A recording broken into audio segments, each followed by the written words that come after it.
Salut tout le monde, je suis Julien Martel et bienvenue à la longue sortie. On a commencé à jaser déjà de toute façon. Mais c'est ça, tu sais, puis c'était comme... tu sais, moins tu dors, le mieux c'est, là, tu sais. Puis, ça fait 24 heures, je suis debout, puis je traite des patients, là, tu sais, puis on s'entend, là, t'es tout croche, là. Moins tu dors, mieux c'est perçu. En fait, tu travailles plus fort. Tu travailles plus, puis tu sais, t'es capable.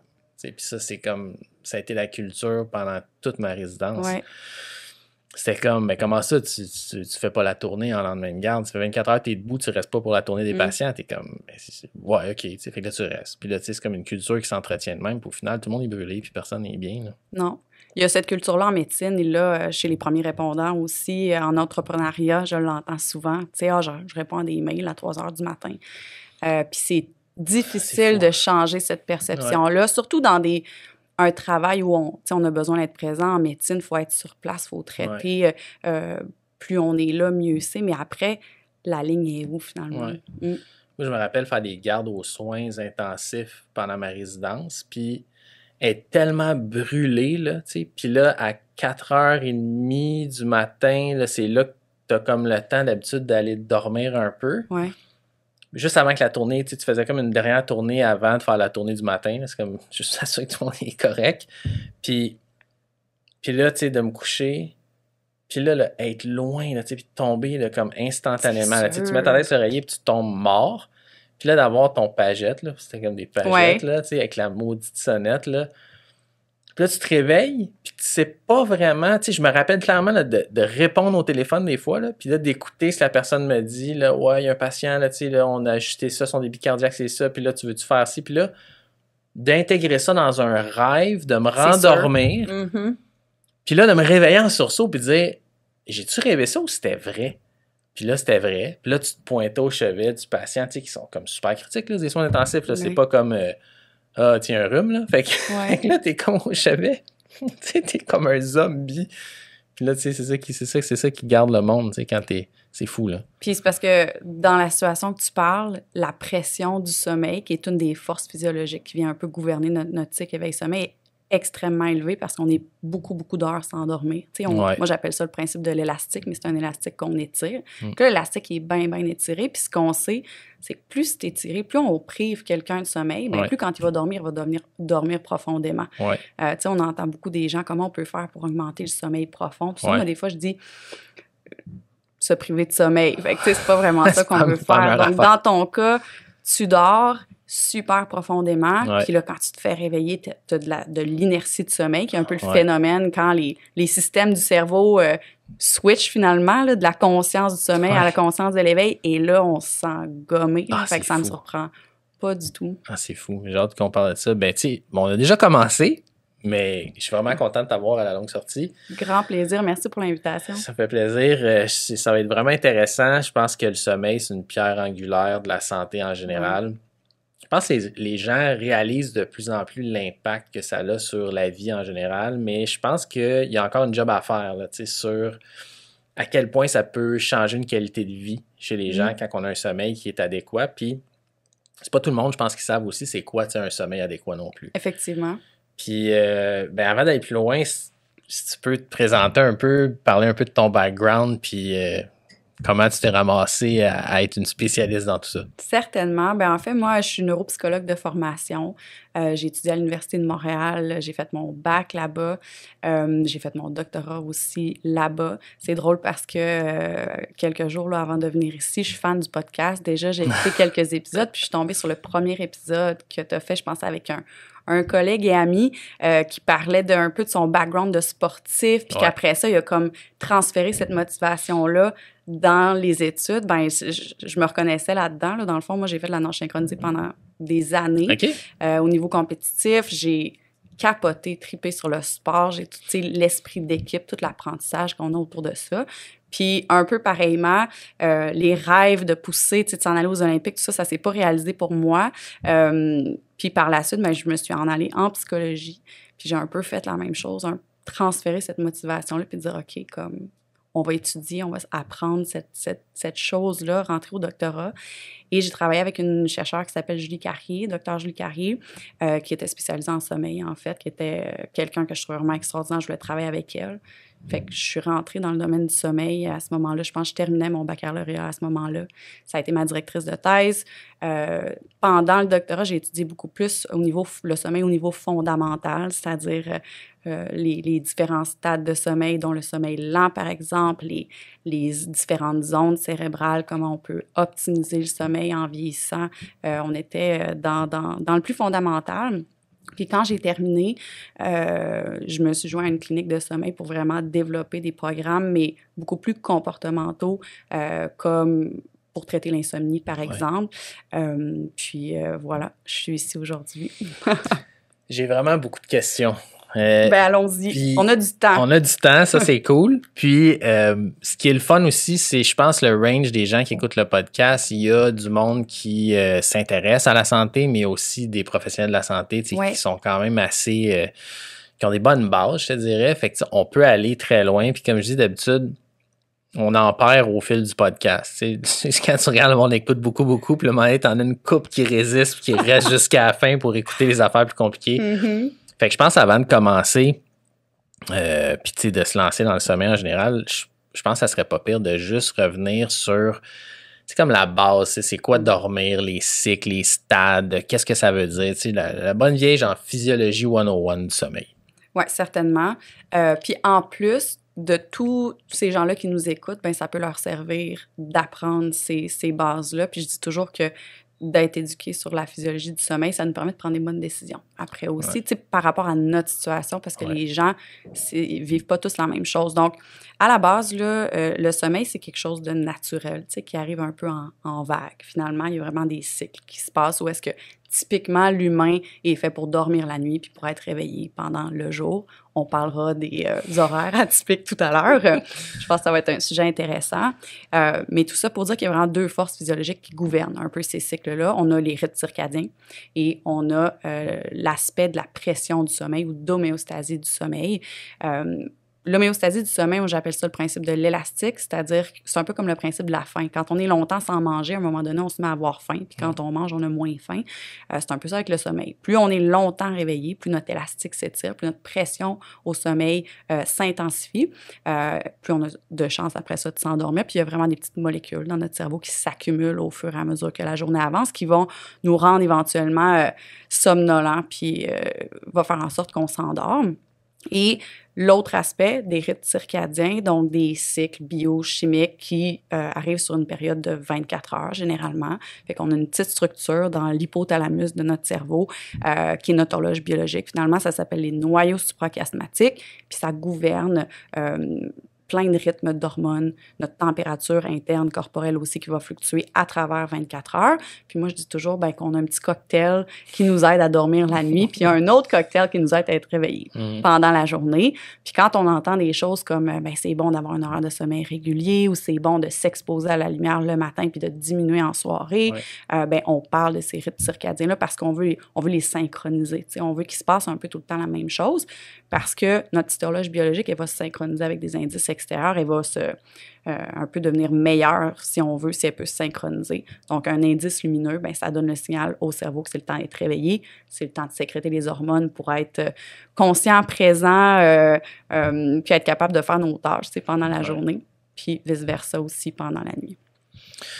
Puis quand tu parles de justement de ça, d'exposition à la lumière, puis c'est des trucs vraiment de base, là, tu sais. Puis quand on parle d'exposition à la lumière, je pense que, principalement au Québec, l'hémisphère nord, où on est là, au niveau de l'altitude, il y a comme un bon 6 mois par année où il fait noir beaucoup. Puis c'est pas mal dans ces mois-là qu'on sort vraiment moins dehors. En plus. Y a-tu une différence entre la lumière que tu vas t'exposer intérieure, comme on a présentement, versus la lumière extérieure, vraiment, là, en point de vue d'impact sur ces cycles hormonaux-là? Oui. Donc, c'est beaucoup mieux de s'exposer à la lumière extérieure, même l'hiver, quand c'est nuageux, même quand il mouille, c'est mieux d'être dehors que d'être à l'intérieur. Cette lumière-là est juste notre cerveau la capte, puis comprend, puis elle est plus intense. Donc, ça parle directement à notre petite horloge biologique, puis ça dit, OK, c'est le temps de faire ci ou c'est le temps de faire ça. Puis tu sais, comme juste pour aller plus loin là-dessus, tu sais, les journées sont vraiment longues l'été, tu sais, versus l'hiver, c'est comme... Puis on le sent, hein? Ouais. Je sais pas, moi, personnellement, je le sens, là, je me couche plus tard, dernièrement. Juste naturellement, j'ai plus la somnolence qui vient plus tôt. J'ai plus d'énergie aussi, pour d'autres raisons. Potentiellement, il fait beau, on fait du social. Bon, ça, c'est autre chose. Les terrasses, plus de fun, là. Il y a des facteurs confondants, disons. Mais on le voit à travers l'année, puis les gens nous en parlent aussi. Tu sais, des fois, c'est plus difficile. L'hiver, on dort un petit peu plus. Puis même les gens vont le voir, ceux qui ont des enfants en famille, les enfants ont plus d'énergie en soirée, là. Fait que notre horloge s'ajuste pendant l'année aussi. Puis je pense, tu sais, je vais traiter des patients des fois qui sont encore plus au nord que nous, qui ont encore moins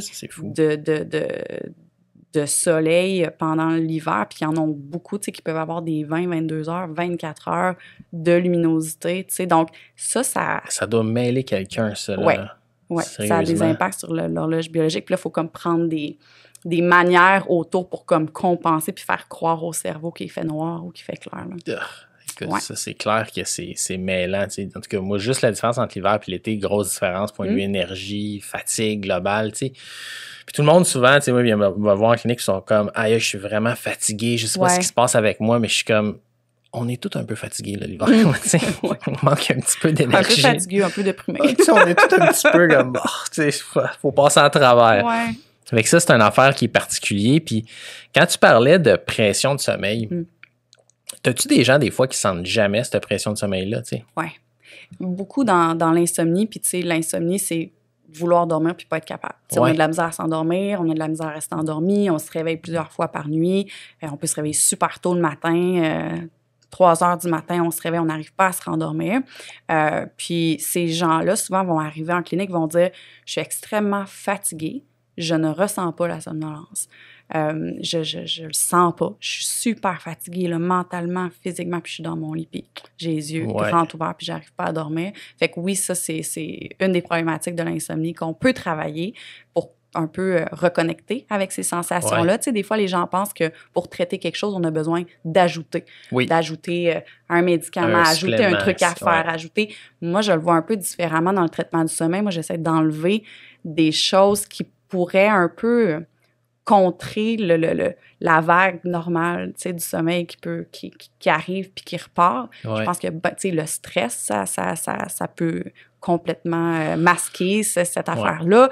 Il y a des effets secondaires de certaines substances ou même médicaments qu'on peut prendre qui peuvent masquer ça, l'hypervigilance, ça masque. Fait que comment on peut peut-être enlever certaines choses pour un peu revenir à la base, ressentir cette somnolence-là, puis se remettre à écouter son corps peut-être un petit peu plus, là? Moi, d'expérience personnelle, je suis quelqu'un qui a eu, tu sais, bon, confession. Allons-y. Je suis quelqu'un qui a eu beaucoup de troubles de sommeil, surtout jeune, tu sais, adolescence. Je me rappelle là, des périodes d'insomnie là, où je suis pas capable de m'endormir. De mémoire, j'ai l'impression de dire des mois, là, tu sais, de dire aïe, tu sais, je me rappelle de me coucher dans mon lit, de regarder le temps passer, puis à un moment donné, de me changer, de me remettre par-dessus mes couvertures, mon lit fait, puis d'attendre le matin pour aller à l'école. Je me rappelle ça, là, de façon claire, tu sais. Puis, c'était cette pression de sommeil-là qui venait vraiment jamais. Pourtant, tu sais, je prenais pas de café rendu là, tu sais, je prenais pas de substance qui peut, comme, vraiment diminuer le build-up d'adénosine, là, je pense, l'hormone qui fait un peu plus ça. Puis, c'est quelque chose qu'avec le temps qui a diminué, mais j'ai jamais ressenti la pression de sommeil aussi forte que, justement, quand je fais un chiffre de nuit, par exemple.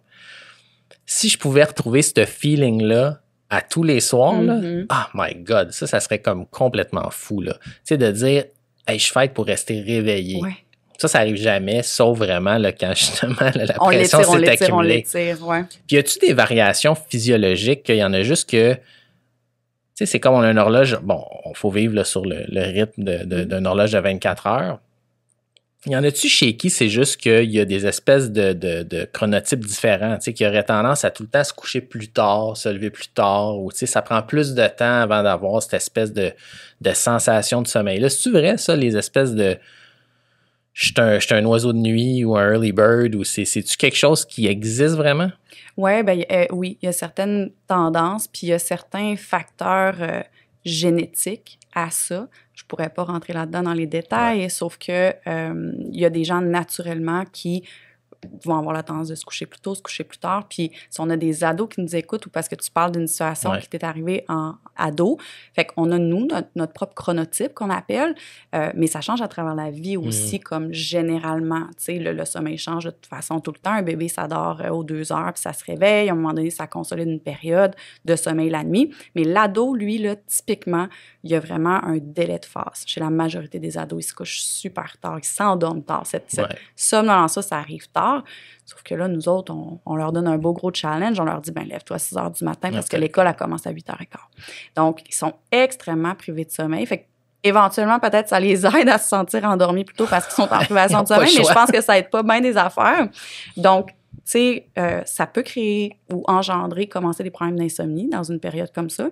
Après ça, en vieillissant, généralement, ça va se réavancer. Un petit peu des personnes plus âgées, ils ont tendance, pas tout le monde, encore, il va quand même y avoir des types de soins, mais ils vont avoir tendance à se coucher plus tôt, se lever un petit peu plus tôt.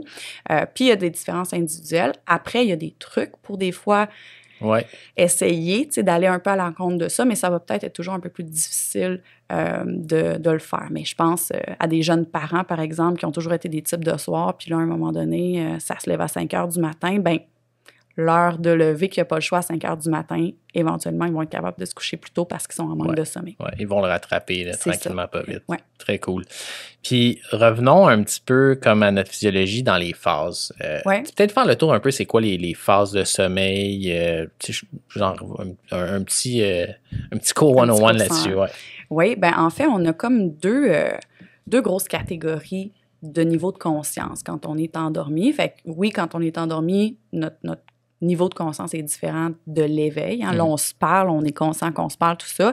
Pendant le sommeil, on n'a pas la même conscience du temps, de ce qui se passe. On peut entendre certaines choses, mais tout dépendamment des stades du sommeil, ça des fois, c'est un peu plus perméable, des fois non. Fait qu'à l'intérieur du sommeil, on a 2 niveaux. On a ce qu'on appelle le sommeil lent et on a le sommeil paradoxal. Le sommeil paradoxal, ce qu'on appelle aussi REM sleep, Rapid Eye Movement, c'est associé beaucoup à l'activité onirique, aux rêves qu'on va se souvenir le lendemain, qui nous font vivre des émotions. Et le sommeil lent, puis à l'intérieur du sommeil lent, on a différents niveaux de profondeur, si on veut, du sommeil. Fait qu'on a des stades très légers. Quand on s'endort, généralement, là, le soir, on va commencer par tomber dans du sommeil lent très léger, stade 1, par exemple. Typiquement, un stade que si on réveille les gens, la moitié du temps, ils vont nous dire qu'ils dormaient, puis l'autre moitié, ils vont nous dire qu'ils dormaient pas. Fait que c'est difficile de juger quand on est dans ce stade-là. Puis je le dis parce que si on a des gens qui souffrent d'insomnie, qui nous écoutent, puis qui parfois ont tendance à dire, moi, je dors pas de la nuit ou je dors pas du tout, ça se peut que vous dormiez peut-être un petit peu plus que vous pensez. Fait que des fois, ça peut être encourageant. C'est juste que peut-être le sommeil est léger. Suite à ça, on a un stade 2, stade 3, fait que plus on avance, plus c'est profond. Stade 3 qu'on peut appeler aussi sommeil lent profond, sommeil à ondes lentes, parce que c'est là que notre cerveau, notre activité est synchrone, puis on va avoir des belles grandes ondes lentes qui se passent pendant qu'on est dans ce stade-là. Donc, typiquement, on s'endort, on passe par le stade 1, 2, 3, et là, avant de s'en aller en sommeil paradoxal, parce que ça va arriver après le sommeil lent, le sommeil va s'alléger. Fait qu'on va retourner dans les stades plus légers pour passer finalement dans comme ce 2e niveau de conscience-là qui est le sommeil paradoxal. Et c'est là où on va avoir une activité de rêve. C'est un stade qui est super important pour le traitement émotionnel, la consolidation de la mémoire émotionnelle. J'écoutais un podcast l'autre fois, puis il disait que c'est genre une mini-thérapie pour le cerveau. Je trouvais ça cute. Là, j'étais comme, c'est intéressant. Mais effectivement, le fait qu'on ait des rêves, qu'on vive des émotions, quand on est plus stressé, nos rêves vont refléter ça. Quand on vit quelque chose, il y a un certain traitement qui va se faire de cette information-là. Fait que sommeil lent, sommeil paradoxal. Puis ça, quand on termine notre période de sommeil paradoxal, disons que c'était quand on s'est endormi le soir, on a commencé par là, ça termine ce qu'on appelle un cycle de sommeil. Puis un cycle de sommeil, ça varie là, d'une étude à l'autre, mais c'est à peu près 1h30, 90 minutes. Des fois, ça peut être un peu moins, un peu plus. Puis ça va toujours contenir une portion de sommeil lent, une portion de sommeil paradoxal, mais à travers la nuit, ce qui va changer, c'est le pourcentage de chaque stade. Donc, je sais pas si je vais trop loin, là, mais non, pas du tout. Ce qui va arriver en début de nuit, c'est qu'on va avoir beaucoup de sommeil lent profond. Ouais. Donc, la partie du sommeil lent, le stade 3, on passe plus de temps là-dedans. Il est plus profond. C'est directement en lien avec le principe de l'élastique, le principe de pression du sommeil. On est en train de réparer. Là, on a besoin d'aller chercher ce stade-là, ben, c'est là qu'on sécrète l'hormone de croissance. Ouais. Fait que oui, pour les jeunes, les ados, grandir, mais pour les adultes qui s'entraînent, tout ça, ben, il y a une certaine réparation des tissus à ce moment-là. C'est super important pour la consolidation mnésique des informations qu'on a apprises pendant la journée, pendant la semaine. Tu es en train de me dire que les nuits blanches à étudier, c'était pas une bonne stratégie en médecine, ça? Ben non! Colin. On aurait Qui dû aurait dormir! cru? Il fallait dormir plus. Il fallait étudier avant super intense, puis après aller dormir. Ouais, ça me fait penser. Il y a un cours de neuroanatomie qu'on avait eu. 100% de la classe a fait le cours. Tout le monde a coulé. C'est bon pour le moral, ouais, ça. C'était un pathologiste pédiatrique que ça faisait peut-être 37 ans là, qui faisait ça, tu sais. Puis là, il était venu donner un cours sur la neuroanatomie. On est comme Green, là. On est des étudiants en médecine pré-med. Tu connais rien. Ben non. Tu sais, je veux dire, t'as aucune notion de rien. Puis là, lui, il arrivait avec son pointeur puis ses diapos. Puis il y avait des coupes de cerveau. Mais tu sais, des coupes, là, des vraies coupes de cerveau là, d'autopsie, là, tu sais, puis histologique. Puis là, il pointait. Là. Ça, c'est nos centraux, ça, c'est ici, ça, c'est le pont, puis là, ça fait ci. Puis là, écoute, on s'en regardait tout, on était comme, c'est une joke? C'est quand qu'on va arrêter de nous dire c'est une joke? Non, c'était pas une joke. On était comme, OK, ça marchera pas, ce cours-là. Puis on avait un livre à lire, il y avait comme 500 quelques pages, puis là, tu sais, on s'était tout fait une espèce de révision de nuit, là, tu sais, puis l'histoire dit pas c'est parce qu'on avait étudié de nuit qu'on avait tout coulé. Ou s'il y avait d'autres facteurs. Ou s'il y avait d'autres facteurs. Mais c'est probablement, je pense que c'est la seule nuit blanche que j'ai faite pour étudier la nuit, puis je la referai plus jamais. J'ai absolument rien appris dans tout ça, à part que j'étais pourri en neuroanatomie en pré-med. C'est vraiment tout ce que j'avais. Mais je pense que, comme tu dis, je pense que c'était tout le monde à ce moment-là. Tout le monde. Tu sais, je veux dire, c'est tellement nouveau, puis non, moi, je pourrais pas faire ça au cégep. En maths, à la limite, je me rappelle d'avoir étudié tard, mais mon Dieu que c'est souffrant. Puis ça aussi, on parlait de différences individuelles. Il y a des gens qui supportent quand même assez bien ce genre de choses-là et qui rattrapent facilement et très bien. Puis je donne toujours l'exemple de mon papa qui a travaillé dans le bois, toute sa vie, qui faisait une semaine de jour, une semaine de nuit, une semaine de jour, une semaine de nuit, tout le temps. Puis on est 3 à la maison, 3 jeunes enfants. Il arrivait à la fin de semaine, il fallait qu'il... jamais vraiment eu de problème. Ça s'est quand même bien passé. Puis moi, je me rappelle au bac, justement, quand j'ai commencé à travailler en sommeil, on travaille en sommeil. Donc là, quand on est au bac, c'est quoi notre job? C'est d'être là, la nuit, quand il y a des participants. Mon Dieu, la souffrance que j'ai vécue, là, ça me prenait une semaine m'en remettre à chaque fois. Puis je me disais, mais c'est pas viable, ça. Ah, c'est pas viable. Donc, mais c'est ça, individuellement, je pense qu'il peut y avoir des bonnes variations. C'est ça qu'on parlait un peu avant, là, je ne sais pas si c'était pris dans le début là, ou pas, mais la culture un peu... comme, je trouvais ça drôle parce que je parlais de ma génération, comme j'avais 65 ans, là, mais nous autres en médecine, c'était bien vu de ne pas dormir. Je te disais, si tu ne dors pas, t'es comme un super-héros, puis tout le monde est comme « Ah, lui, c'est une machine, là, ça fait 48 heures qu'il est debout, là, il fonctionne encore, là, puis hey, c'est vraiment bon. » là. Mais au final, on s'entend, là, c'est comme le pire move à faire. Là, puis c'était encouragé, là, dans le sens que le classique, c'est que tu avais une garde de 24 heures. Fait que tu arrivais le matin, tu faisais ta journée clinique, on va dire, t'es en stage de je sais pas, soins intensifs ou médecine interne, tu fais ta journée.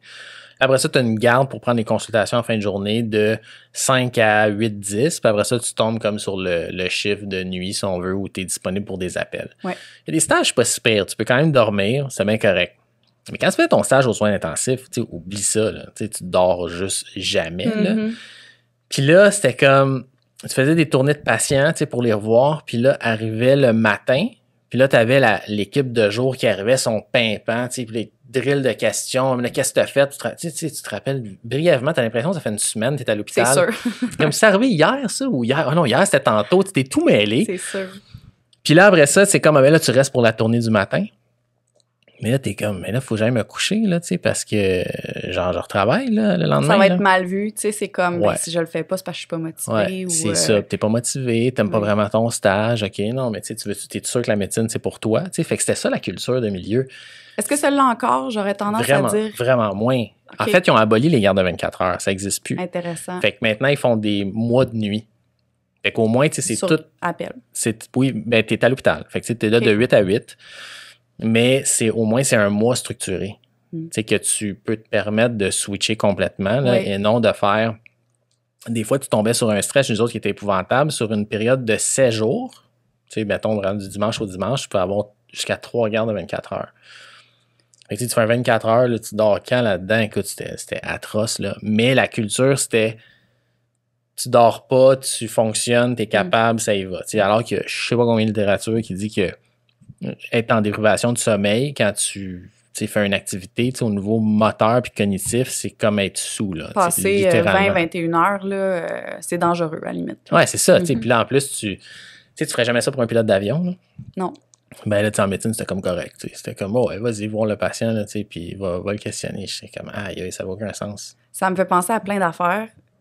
Parce qu'on s'entend, tu sais, justement, je pense encore une fois aux premiers répondants, je travaille beaucoup avec des policiers, des policières, qui ont des horaires qui changent, des gardes, il manque de monde, ils font justement des stretches des fois 22, 24 heures aussi.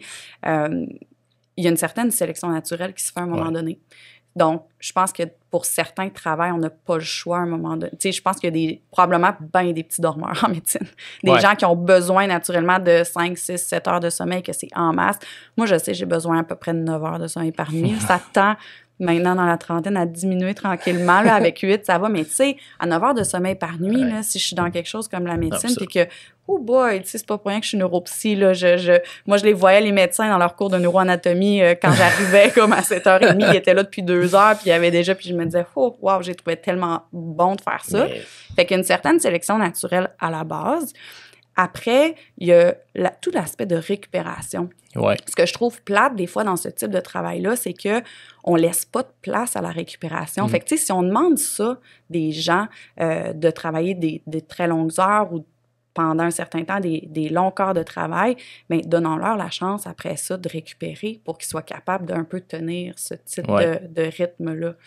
Puis, peux-tu vraiment récupérer d'une dette de sommeil? Tu sais, dans le sens, c'est quoi qu'est-ce que la science nous dit là-dessus? Là? Tu sais, c'est quoi ça? Tu sais, parce qu'il y en a bien, tu sais, des patterns classiques. Là. Or, je te parle pas de ceux là, qui vont travailler, tu sais, des chiffres, des choses comme ça, mais tu sais, le classique, personne qui travaille, peu importe la profession, n'importe quoi, là, mais tu sais, qu'il y a des semaines pleines, là. Tu sais, qui répond à des emails, là, la nuit, tu sais, il se lève pour aller aux toilettes à 4 heures, check son téléphone, répond à 2 affaires. Puis leur semaine de travail, c'est comme vraiment intense. Ils travaillent beaucoup, puis ils dorment vraiment moins. Puis là, arrive la fin de semaine, ils crashent, puis ils dorment la fin de semaine beaucoup plus. Tu récupères-tu vraiment de ça? Ben non. OK. C'est comme quelqu'un qui est tout le temps en décalage horaire, finalement. Tu sais, si on dort vraiment beaucoup les fins de semaine, puis qu'après ça, on dort pas. Fait que notre corps est toujours en train d'essayer de s'adapter. Moi, je pense que l'aspect de récupération, ça va même plus loin que juste le sommeil. Tu sais, quand je dis on donne pas la chance aux gens de récupérer, c'est un peu je sais pas tangible, mais un peu de tout, tu sais, de juste de déconnecter du travail ou juste de faire autre chose, de faire du social, oui, se reposer, dormir, mais aussi se reposer. Tu sais, juste calmer le système nerveux, là, finalement, c'est à ça que je pense. Donc, je pense que ça peut être aidant. Mais si on pense juste au sommeil, c'est bien plate, qu'est-ce que je vais dire, mais ça se rattrape pas. On les rattrape pas, ces choses-là. On le sait que les gens qui font, par exemple, qui ont des heures atypiques sur des dizaines et des dizaines d'années, ont plus de problèmes de santé. C'est corrélé. Est-ce que c'est ça qui le cause? On ne le sait pas parce qu'on ne peut pas le tester, mais on le voit. C'est une population qui a plus de problèmes de santé, X, Y, Z. Donc, on le rattrape pas. C'est ça l'affaire. Mais j'ai plein d'autres solutions, là. C'est ça, ce genre des ententes. C'est ça, exact. Puis, fait que pour revenir un peu, je pense qu'on n'avait pas fini le truc des cycles de sommeil. Fait que tu avais expliqué que, bon, tu avais des phases, un cycle de sommeil, c'était comme une composition de ces phases-là, que la structure variait en fonction du début de la nuit versus la fin, qu'au début, c'était plus qui était profond ou lent, là, tu sais, lent profond, puis vers la fin. Puis vers la fin de la nuit, c'était plus le sommeil paradoxal qui prenait une plus grande proportion. Oui, on va passer plus de temps en sommeil paradoxal. C'est pour ça, souvent, quand on se réveille le matin, on a un cadran qui nous réveille. C'est souvent là qu'on se rappelle de nos rêves ou parce qu'on est en sommeil paradoxal, on est en train de rêver, puis il faut se réveiller pour s'en rappeler. D'ailleurs, tout le monde rêve, là, même si on s'en rappelle pas. Mais en plus grande proportion vers la fin de la nuit. Puis, y a-tu un timing dans, tu sais, parce qu'on se met pas mal tous des cadrans, tu sais, l'idéal, c'est de se réveiller. Moi, pour la première fois, pour la dernière année, j'ai un rythme de vie normal. Fait que, tu sais, je me couche le soir puis je me lève le matin, alors que les 12 dernières années, c'était pas ça. Est-ce que ça fait du bien? Je te dirais que ça a changé énormément. La plus grosse différence, c'est sur mon humeur. Puis, impulsivité. Oui, certainement. OK, vraiment. Les lendemains de nuit, comme je fais toujours la joke, tu sais, tout l'équipement que j'ai dans mon gym, dans mon sous-sol, je l'ai acheté en lendemain de nuit. C'est comme les achats impulsifs, là. C'est là. La bouffe impulsive, c'est classique. Les cravings de sucre, c'est là que ça arrive. Fait que je te dirais, je suis pas mal plus even comme personne, mais l'humeur, c'est le jour et la nuit. On se rend pas compte quand on est toujours un peu, tu sais, dans un horaire de sommeil pas bon, puis un peu en déprivation de sommeil, là, tu sais, t'as toujours cette espèce de un genre de symptômes dépressifs constants. Tu sais, que t'es toujours un peu comme... Tu t'en rends pas compte tant que tu t'en sors pas vraiment, puis tu fais aïe aïe. Il y avait ça qui était possible. J'étais où pendant ces années-là? Tu sais, je pensais que c'était normal, mais c'était pas normal, tu sais. Fait que ça, je te dirais que c'est le gros changement. Mais maintenant j'ai une routine de sommeil, bon, je me réveille souvent avant mon cadran, c'est comme 5 minutes avant, des fois c'est comme incroyable, my God. Tu sais, il y a des gadgets qui vendent ou des affaires, là, tu sais, qui fait que ça time un peu ton réveil avec tes cycles de sommeil, avec ta phase. Y a-tu un temps optimal pour se réveiller pour pas se sentir un peu dans un brain fog quand on se réveille? Oui, à la fin d'un cycle. OK. Dans le fond, là, quand on a fait portion de sommeil lent, portion de sommeil paradoxal, bien, après ça, on va avoir un allègement du sommeil. Il y a même des gens qui vont se réveiller à ce moment-là. C'est assez naturel. Fait que, tu sais, de se réveiller quelques fois par nuit, c'est normal si on arrive à se rendormir après. Puis souvent, ça va arriver à la fin d'un cycle. Fait que de se réveiller à la fin d'un cycle, c'est très naturel de faire ça.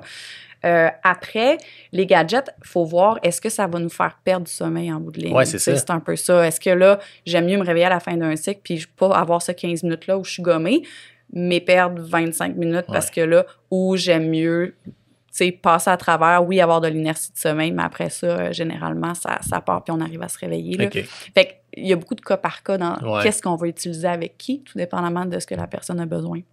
Oui, OK, non, j'aime ça. Parce que c'est quelque chose souvent, tu sais, des gens qui vont me dire hey, quand je me réveille, je suis vraiment gommé. J'ai l'impression que je dors vraiment bien, mais ça me prend comme 1 heure avant de me sentir comme sharp. J'ai l'impression d'être comme ça tout le temps. Puis ça, été comme hiver. Là. C'est un problème que tu rencontres souvent en clinique, ça? Ça peut, puis ça me fait penser à différentes choses. Première chose, c'est est-ce qu'il y a un trouble de sommeil sous-jacent qui fait que le sommeil n'est pas récupérateur? On pense à l'apnée du sommeil, ou est-ce que les gens arrêtent de respirer? Il y a un micro-éveil au niveau du cerveau. Fait que si ça arrive 100 fois dans la nuit, ton sommeil est fragmenté. Ces gens-là peuvent dormir 10-12 heures puis dire, peu importe le nombre de temps que je dors, je vais me réveiller fatiguée, je suis fatiguée dans la journée, je m'endors dans mon assiette. Fait que il y a ça, il y en a plein d'autres, mais première chose, est-ce que la qualité du sommeil est là? La deuxième, est-ce qu'ils sont la qualité est là, mais ils sont en privation de sommeil parce que c'est sûr que d'être en privation de sommeil, ça peut augmenter l'inertie le matin, la difficulté de se réveiller. Être à l'encontre complètement de son chronotype aussi, ça pourrait avoir cet effet-là.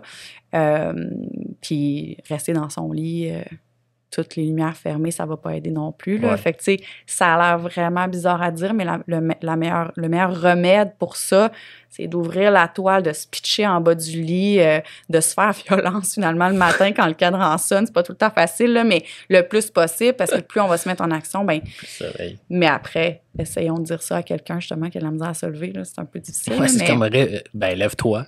Oui. C'est ça. L'idée, c'est d'arrêter de stresser sur des choses. C'est ça. Mais donc, oui, on le voit, mais je pense que c'est important de voir s'il y a autre chose en arrière de ça. Puis sinon, si on optimise ou s'il y a un problème d'insomnie aussi, est-ce que ça s'améliore, cette chose-là? C'est assez normal quand même d'avoir une inertie de sommeil le matin. 1 heure, ça commence à être long, là. Mais 15, 20, 30 minutes, c'est pas anormal de vivre ça. OK, ça, c'est rassurant. Oui, puis même pour les gens que ça décourage, ce que je leur dirais, c'est laissez passer ces 30 minutes-là, puis posez-vous la question. Essayez de ne pas y penser, pas penser à votre sommeil, puis 30 minutes plus tard, là, faites-là un peu la rétrospective, comment je me sens là. Parce que si on analyse comment on se sent quand on se réveille, des fois, ça peut être pas mal décourageant. C'est clair, oui. Ouais, effectivement. Puis, je pense que c'est une belle transition vers les troubles de sommeil. D'ailleurs, comment on définit un problème de sommeil? Qu'est-ce qui me dit que j'ai un problème de sommeil? C'est quelqu'un qui vient te voir et dit j'ai l'impression que je dors mal, OK, mais comment qu'on définit le trouble en tant que tel?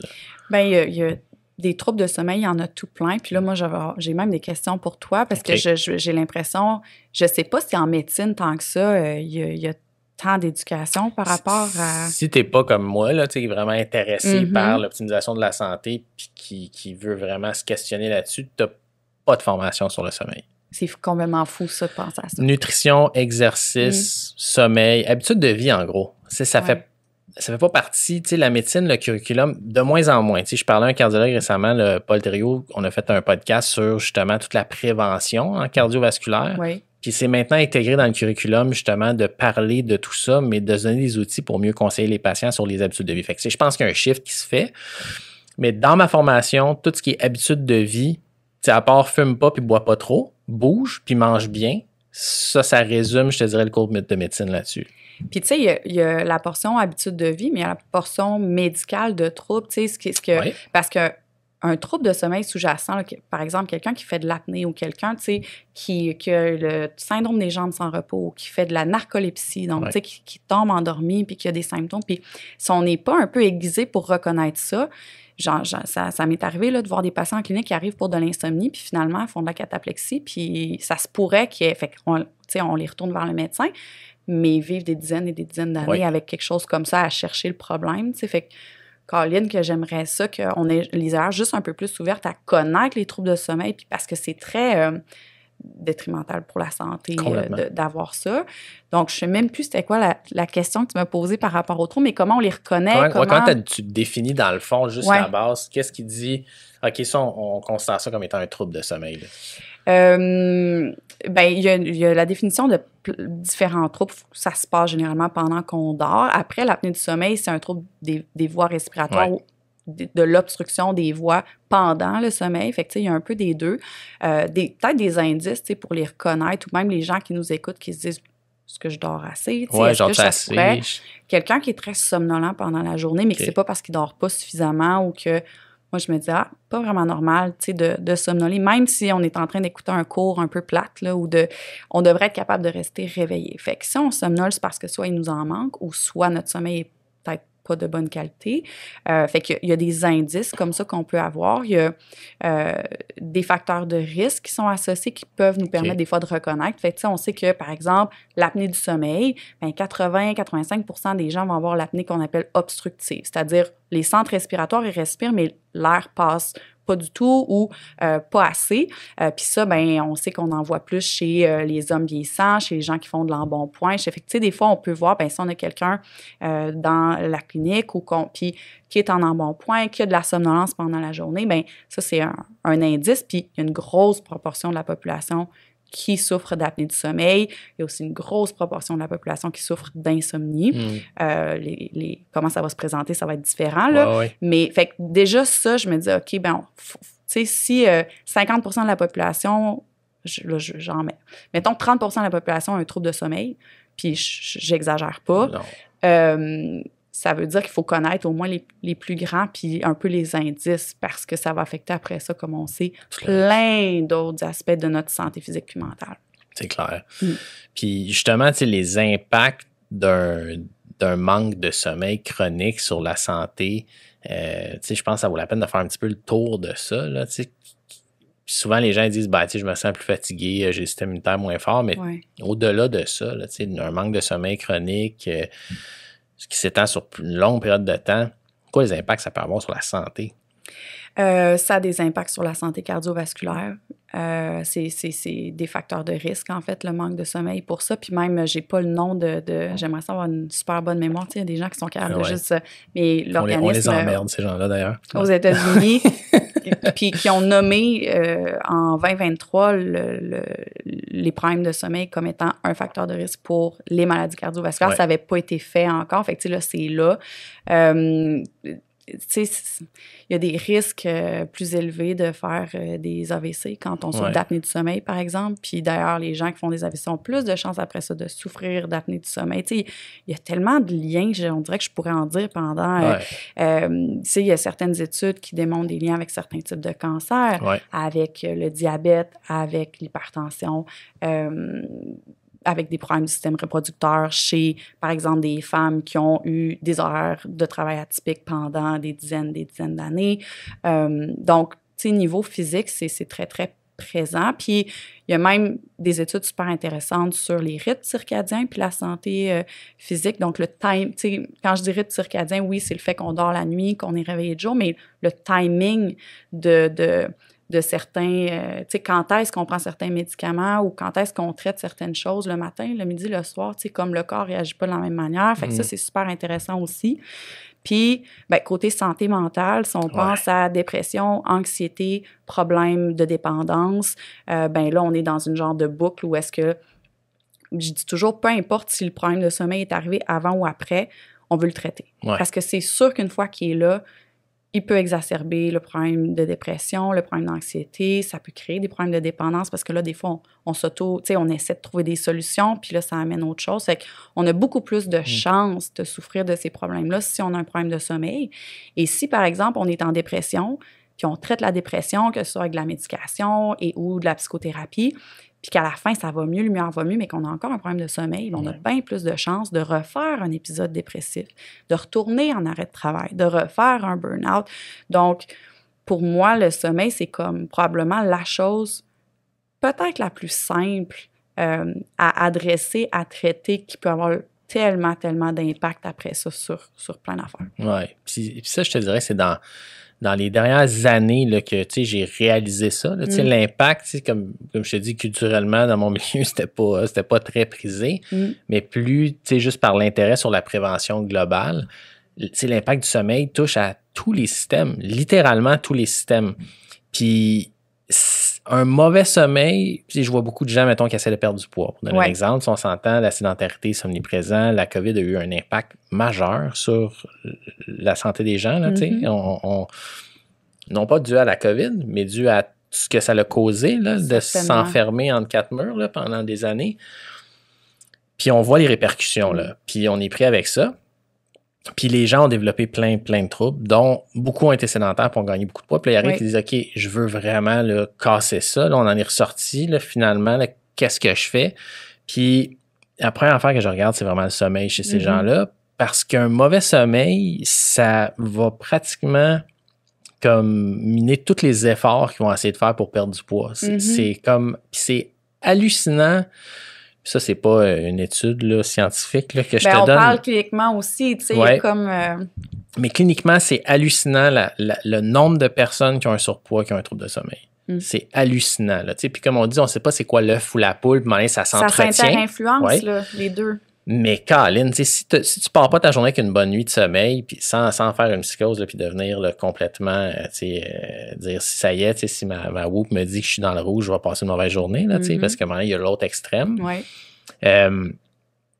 C'est hallucinant comment tu vas diminuer tes chances de succès, surtout chez les gens, je trouve, qui ont des problèmes au niveau du comportement alimentaire puis de l'impulsion liée à la nourriture.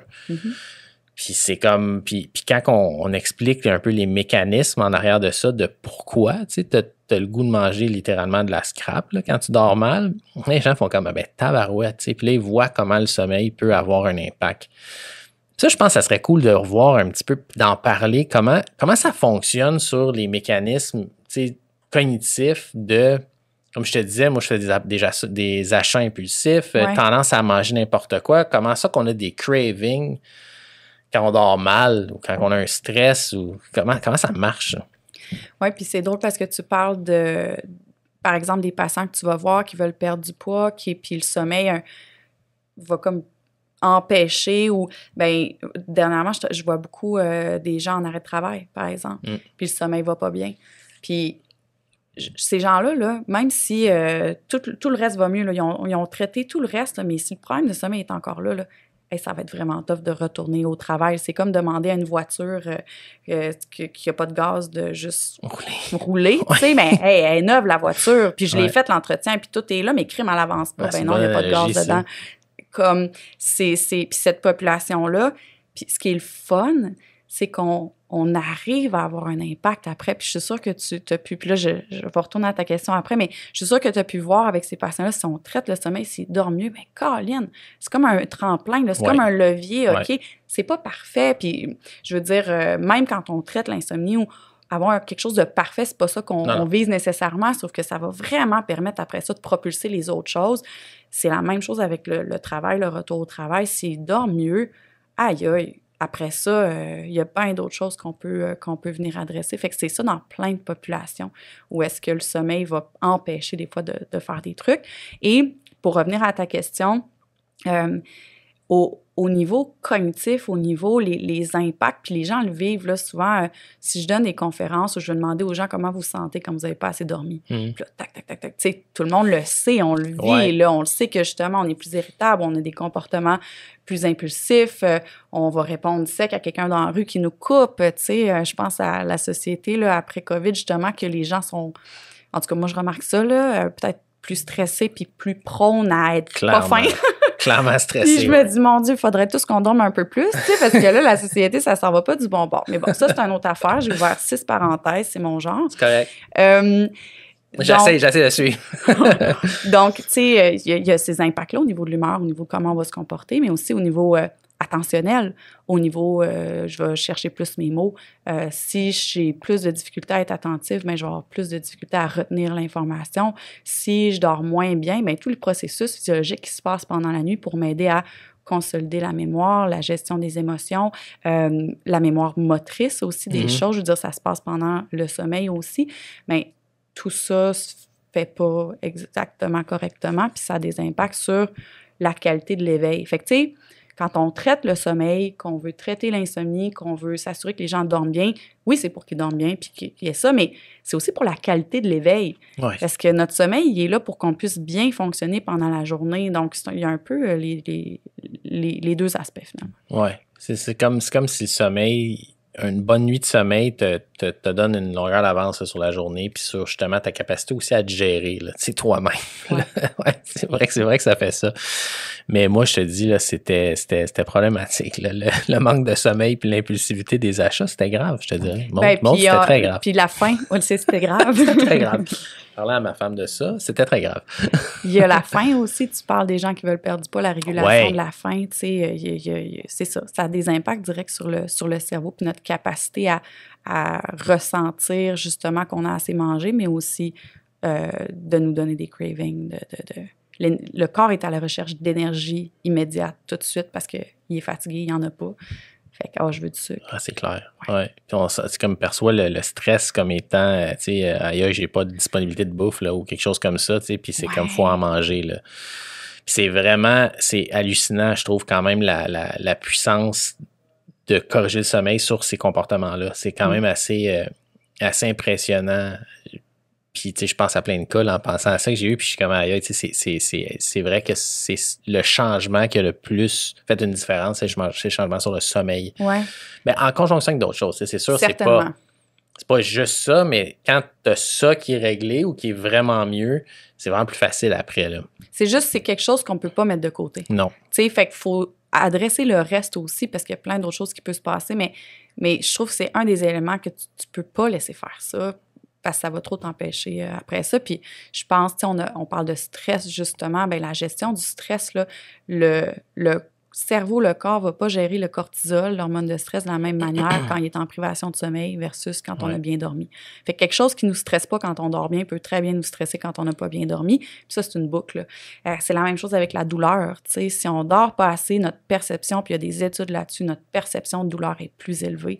Puis ça aussi, bien, des fois, la douleur nous empêche de dormir. Fait qu'il y a plein de cercles comme ça qu'on peut un peu casser quand on essaie de prendre soin du sommeil. Puis justement, quelqu'un qui a de la douleur chronique ou quelqu'un qui souffre de bipolarité, quelqu'un qui souffre de dépendance, bien, de commencer des fois avec le sommeil, je trouve que c'est une bonne première étape pour Ouais. se donner la chance après ça de réussir d'autres types de traitements. Ouais. C'est vrai que le sommeil, c'est souvent quelque chose dans notre quotidien, c'est qu'on va passer en dernier. Ça arrive en fin de journée, puis c'est la première chose souvent que les gens vont couper pour essayer de faire d'autres choses. Oui, c'est vrai. Ah, j'ai pas le temps, là, j'ai un rush, j'ai telle affaire, je dormirai moins. Puis, on le fait souvent, là, ça, là. C'est comme la dernière affaire. L'exercice, le sommeil, c'est souvent les 2 premières affaires qui prennent le bord. Ouais. Mais au final, c'est ceux-là qui te permettent de bâtir une résilience aussi, là, tu sais. Et quand on parle, je donne souvent un peu l'analogie c'est pas une analogie, là, mais l'espèce de théorie de la charge allostatique, là, du stress. Puis que, tu sais, un stress, c'est un stress. Que ce soit l'activité physique, que ce soit un manque de sommeil, que ce soit la situation familiale, la job, le stress financier, le gazon qui pousse pas, tu sais, name it, là. Il y a des gens qui stressent pour plein d'affaires. C'est sûr. On a toute une capacité à absorber une certaine quantité de stress, puis à un moment donné, tu sais, on dépasse cette capacité-là, puis là, c'est là qu'on a des problèmes, là, tu sais, on est plus déprimé, on a moins le goût de faire des affaires qu'on aime, plus de libido, on mange tout croche, on prend du poids, tu sais, il y a plein de choses qui s'en suivent. Puis 2 des choses qui nous permettent d'accommoder plus de stress dans la vie, là, c'est le sommeil, première chose qu'on coupe, puis l'activité physique progressive, pas commencer sans s'entraîner 15 heures semaine, là, mais de progressivement bâtir une capacité cardiovasculaire ou d'entraînement, ça nous donne cette espèce de buffer-là, je te dirais, pour être capable d'accommoder tout ça. Puis malheureusement, la première chose qu'on fait, puis moi le premier, là, c'est quand tu n'as pas le temps, tu coupes l'exercice, tu coupes le sommeil, puis après ça, tu te demandes pourquoi tu t'en sors plus. Là, c'est sûr, c'est pas la chose pour tout le monde, là, mais ça fait partie d'un des facteurs, je trouve, qui est tellement vrai là, pour la majorité des gens. Là. Oui, puis c'est insidieux en même temps parce que, puis même là, tu sais, là, on parle à quel point ça a des impacts négatifs de manquer de sommeil, puis là, on est peut-être en train de stresser le monde, tu sais. Ouais, puis ils dorment plus. Puis là, on est dans l'anxiété de performance, de « Oh, mais là, je dois dormir absolument tant d'heures pour bien aller, puis je dois faire ma routine d'une certaine manière. » Puis là, on tombe dans quelque chose qui ne sera pas aidant nécessairement non plus. Vrai.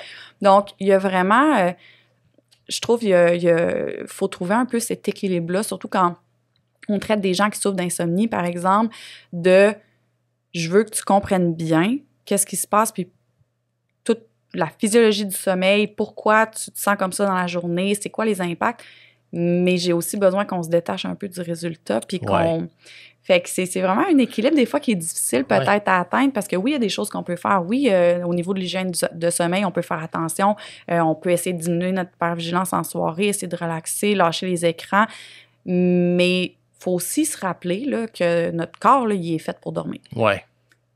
Il est fait pour dormir. Si on ne dort pas, il peut y avoir des raisons. Peut-être qu'il y a des choses qu'il faut enlever, justement.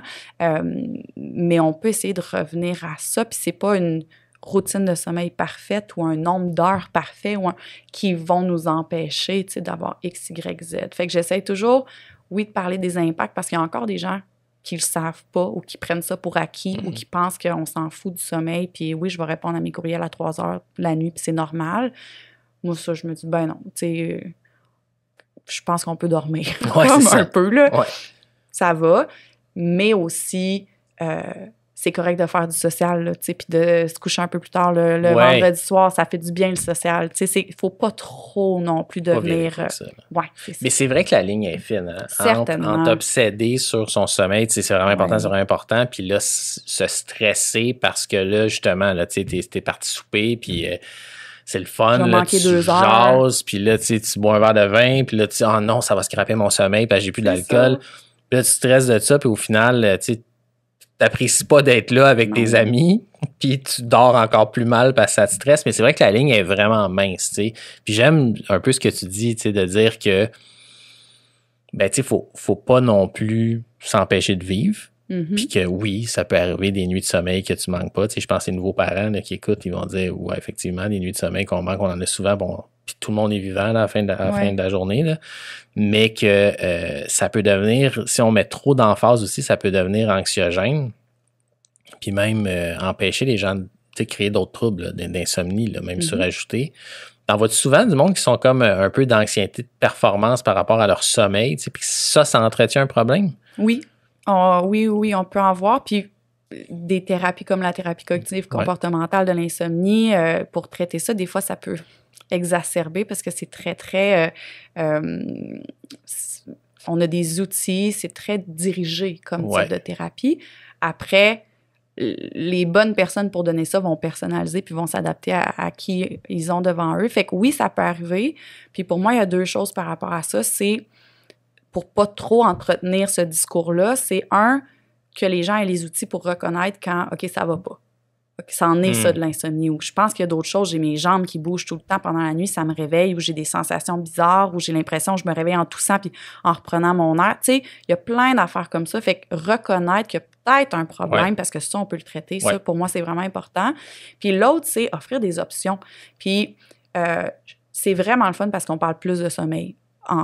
Puis peut-être que j'ai un biais là, parce que j'en parle puis j'arrive, mais il y a plus d'invitations justement pour en discuter dans des podcasts, dans les médias. Les gens sont, tu sais, ce qui se passe par exemple en médecine, c'est un exemple, OK, il n'y en a plus de garde de 24 heures. Donc, il y a une certaine conscience, tu sais, de société qui se passe, mais je trouve que quand je vais dans des conférences internationales ou quand j'entends les gens parler de sommeil, on est encore beaucoup dans le discours de manquer de sommeil, ça fait ci, ça fait ça sur la santé. Puis moi, là, je suis comme, OK, on le sait. On le sait.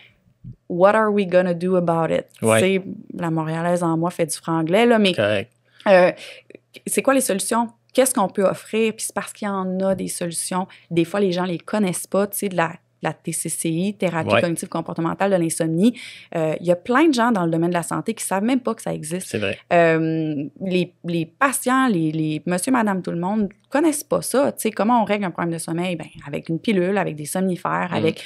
C'est pas faux dans certains cas, c'est très indiqué, mais la première étape, c'est de voir, OK, mais est-ce que j'ai des comportements qui exacerbent mon problème? Est-ce que j'ai des pensées qui sont venues justement à travers les années empirer mon problème de sommeil? Puis c'est tellement efficace de traiter. Fait que moi, je suis beaucoup là-dedans aussi de dire, oui. On le sait. On le sait, mais là, il y a des solutions, puis est-ce qu'on peut donner accès à ça? Puis est-ce que justement les gens peuvent savoir que ça existe pour... après ça, aller mieux, puis juste le vivre, de dire, OK, je suis capable de mieux dormir, puis je suis capable de retrouver un sommeil qui est sain, qui est satisfaisant. Oui. Puis justement, la TCCI, je pense au monde qui ne savent même pas que ça existe, mais il faut qu'ils sachent aussi que c'est plus efficace, la médication, là, pour traiter les troubles de sommeil au long terme. Fait que c'est pas juste une affaire qu'on devrait faire, c'est quelque chose qui peut vraiment régler le problème ou l'améliorer drastiquement, au moins autant qu'une médication, là, même plus. Fait que c'est vraiment puissant comme type d'intervention. Fait que parlons-en de qu'est-ce qu'on peut faire quand on a des troubles d'insomnie. Y a-t-il une façon de diviser les troubles d'insomnie? Souvent, moi, je l'approche que y en a qui ont des problèmes de latence, difficulté à tomber endormi, prolonger. Je ne sais pas s'il y a des définitions, des critères pour ça, puis versus les problèmes de maintien, qui sont qui se réveillent en pleine nuit, sont plus capables de se rendormir ou des choses comme ça. Y a-t-il une façon que tu les approches ou c'est quoi ton approche clinique pour ça? Bien, ça, je pense que c'est très bien dit. Tu sais, l'insomnie, c'est un diagnostic clinique, donc c'est subjectif selon ce que la personne nous rapporte. L'insomnie englobe toutes ces choses-là. Okay. Donc, il y a des gens qui peuvent les avoir tous, avoir de la difficulté à s'endormir, se réveiller plein de fois dans la nuit, fait qu'ils ont de la misère à garder le sommeil est fragmenté et se réveiller très tôt. Puis il y en a que ça va être juste un ou l'autre. Il y a des types, des fois, tu sais, on voit par exemple chez les gens plus anxieux, tout ça, bien des fois, ça va être de s'endormir qui va être plus difficile. Puis une fois endormis, bien, ils sont capables de filer. C'est pas tout le monde, on s'entend, mais on voit aussi chez les gens qui souffrent plus de dépression, des éveils très tôt le matin. Tu sais, puis ça, tu serais meilleur que moi pour en parler, mais il y a aussi, il y a pas un dérèglement, mais au niveau du cortisol. Tu sais, notre cortisol, c'est l'hormone du stress. Quand il arrive quelque chose, on réagit, il y a du cortisol, mais c'est aussi l'hormone de la vigilance, le cortisol. Ça veut dire que dans nos rythmes circadiens, dans notre cycle de 24 heures, bien, le matin, notre cortisol, il y a un cycle, puis il est très élevé parce qu'on en a besoin pour se réveiller, tout ça, puis en soirée, il diminue. Mais chez les gens qui souffrent de dépression, il y a des études qui démontrent que c'est pas si clair que ça, puis le cortisol, il est élevé le soir, puis là, donc on voit des drôles d'éveil pendant la nuit, puis il semble y avoir quelque chose en lien avec ça. Donc, il y a certains types de problématiques où on voit plus d'un type d'insomnie que l'autre. La TCCI, ça peut traiter, régler tous ces problèmes-là, Celui qui est des fois un peu plus difficile, ça va être l'insomnie terminale, c'est-à-dire de se réveiller comme tôt le matin et avoir de la difficulté à se rendormir parce que là, on n'a plus notre pression de sommeil pour nous aider. Fait que là, il faut comme avoir d'autres outils. Mais tout ça se traite, en fait. Fait que commençons, mettons, par celui que je trouve que je vois beaucoup, c'est vraiment ceux qui disent j'arrive, je suis fatigué, je fais mes affaires, tu sais, je fais attention, là, l'hygiène de sommeil est bonne, tu sais, il fait noir dans la maison, ils n'ont pas mangé de la bouffe 3 heures avant, ils n'ont pas fait de sport, leur chambre est noire, elle est froide, tu sais, ils ont fait ce qu'il faut, ils n'ont pas été sur le téléphone, ils n'ont pas checké la TV trop, tu sais, ils ont été relax, ils ont lu un livre, puis ils disent « Ah, je suis fatigué, je vais aller dans mon lit. » Puis qu'elle a dormir. Ouais. C'est tellement fréquent. C'est fou. C'est tellement fréquent. Il y a quelque chose qui s'installe à un moment donné quand les gens vivent de l'insomnie depuis un bout où le lit, la chambre à coucher peut devenir juste associé. Notre cerveau crée une association, puis c'est associé à ben c'est là que je fais de l'insomnie. Fait que des fois, juste être dans l'environnement, ça peut amener une certaine réaction de stress. T'sais. Puis là, dès que notre rythme cardiaque augmente, puis que ben là, on n'est plus somnolent, ça, c'est des choses qui se travaillent, un peu retravailler cette relation-là avec le lit, la chambre à coucher pour que ça redevienne associé avec le sommeil, puis le fait de dormir et non le fait d'être réveillé puis de ne pas arriver à dormir. Il y a plein d'affaires qu'on peut faire, mais j'ai en tête, quand on commence une thérapie de sommeil, par exemple, on va utiliser vraiment beaucoup la physiologie. Le principe de l'élastique, on l'utilise. Ça peut avoir l'air vraiment contre-intuitif, sauf que les gens qui ont de l'insomnie, des fois, vont se dire « Ah, ben je vais aller me coucher plus tôt. Parce que je dors pas bien. Fait que je vais aller me coucher plus tôt. » Puis, ben là, j'ai pas dormi de la nuit, fait que je vais pas rentrer travailler, puis je vais dormir ce matin-là. Ou j'arrive de travailler, puis là, parce que j'ai pas dormi, je vais juste aller me coucher 1 heure, tu sais. Tous ces comportements-là, pour s'aider, je fais des petits guillemets, là, mais peuvent nuire à notre nuit de sommeil. Donc, tu sais, quand on parle de thérapie comportementale, on identifie des comportements comme ça chez les personnes, puis on va les modifier. Si on se lève plus tard puis on se couche plus tôt, là, notre élastique n'est pas assez tiré. Je comprends. Donc là, on va se coucher, puis on pense qu'on fait une bonne affaire, mais on dort pas, on s'endort pas, on stresse. Puis là, parce qu'on stresse, on dort pas, puis là, fait qu'il y a quand même plein de comportements comme ça qu'on peut identifier puis qu'on peut traiter avec la physiologie. Non seulement ça, mais des fois, on va même un peu plus loin, c'est-à-dire que si j'ai quelqu'un qui est 10 heures au lit mais qui dort 5 heures, c'est pas une très bonne efficacité de sommeil. Non. Première chose qu'on va faire, ben on va passer 6 heures au lit. C'est rochant, c'est tough quand le sommeil va pas super bien, sauf que là, qu'est-ce qu'on est en train de faire? D'un, on enlève le temps passé au lit où on est réveillé, fait qu'on travaille cette relation-là avec notre chambre, notre lit, pour pas être, 2 heures, les yeux grands ouverts, à dire je dors pas, à regarder l'heure, à se demander, qu'est-ce qui va se passer. Fait qu'on enlève cette portion-là. Et non seulement ça, mais on étire un peu l'élastique aussi parce que là, ça se peut que ça crée un petit peu de privation de sommeil. La personne va aller se coucher plus tard. Donc, je me rappelle pas, on avait commencé le podcast, mais tu parlais, c'est tellement le fun au début là, de se sentir somnolent, tu sais, ben, éventuellement, les gens qui ressentent plus de somnolence ou parce qu'on a justement un horaire de sommeil qui est réduit, ils vont recommencer à sentir ça. Puis au bon moment, parce qu'on va leur donner vraiment des guidelines clairs sur quoi faire, quand se lever, quand aller se coucher pour qu'ils le ressentent, puis pour que s'ils ont ce qu'on appelle un rebond de sommeil suite à une privation de sommeil, là, où est-ce que le sommeil va s'intensifier, être plus profond, bien, ça va être la nuit. Ça ne sera pas pendant une sieste à 4 heures après le travail ou ça ne sera pas le matin de 8 à 10 parce que là, on n'a pas dormi de la nuit. On va vraiment le faire à ce moment-là. C'est très efficace, ce type d'intervention-là pour la majorité des gens et c'est rapide. Donc, tu sais, une chose qui est bien avec des thérapies comme ça, c'est que les gens voient des améliorations super rapidement. Fait que c'est encourageant. Tu sais, des fois, perdre du poids, là, quand ça fait 1 mois, 2 mois, 3 mois qu'on travaille fort puis qu'on voit rien, ça vient décourageant. Mais quand ça fait 2 semaines seulement ou 3 semaines seulement qu'on est dans un programme, tout ça, puis que tout d'un coup, on est comme « Hey, je ressens la somnolence. Hey, au lieu d'avoir peur d'aller me coucher le soir, je peux... I cannot wait pour y aller. » Puis ils nous le disent. Ils sont comme « Oh, là, j'ai attendu jusqu'à 11h30 comme tu m'avais dit. Là, mais là, je cognais des clous sur le divan puis je suis juste comme... » Nice. OK. Ouais. Fait qu'on utilise beaucoup la physiologie comme ça en début pour qu'ils réapprennent, pour qu'ils voient que, OK, le corps n'a pas désappris à dormir, c'est pas qu'il n'est pas capable, c'est pas... Fait qu'on étire l'élastique. C'est un peu souffrant là, de passer à travers ça. J'en parle comme si... mais c'est très efficace. Tu vas être fatigué une couple de jours, là, c'est sûr. Là. Des fois, c'est pire. Des fois, les gens vont arriver la première semaine puis ils vont nous dire « Hey, là, ça n'a pas de bon sens, c'est pire, tout ça. » Puis là, on recadre, on en parle, on explique pourquoi on fait ça. Ils apprennent sur le sommeil en même temps. Ils apprennent que certains de leurs comportements qu'ils pensaient que ça leur faisait du bien, d'exacerber leur problème d'insomnie. Donc, on se donne la chance comme ça. Puis après, une fois que ça va un petit peu mieux, qu'on a quelques bonnes nuits, qu'ils reprennent confiance, bien là, on peut aller travailler la partie un peu plus psychologique ou, tu sais, des pensées qu'on s'est... tricoter à travers le temps qui viennent aussi comme exacerber notre problème. Oui, genre de pensée un peu, pas intrusive, mais un peu, tu sais, que tu arrives dans ton lit, puis là, tu dis, OK, non, ça va, je suis fatigué, puis là, c'est vraiment des pensées qui vont te trigger, puis te rester réveillé. Comme ça, je parle d'expérience. Est-ce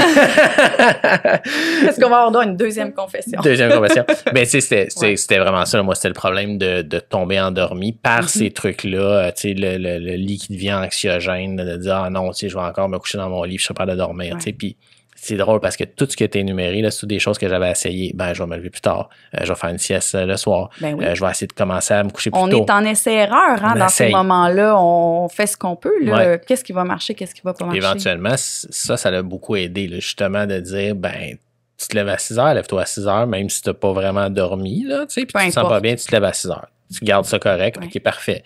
Puis tu fais ta journée. Puis si tu es à t'entraîner, tu le fais. Puis le soir, tu vas te coucher quand tu es fatigué.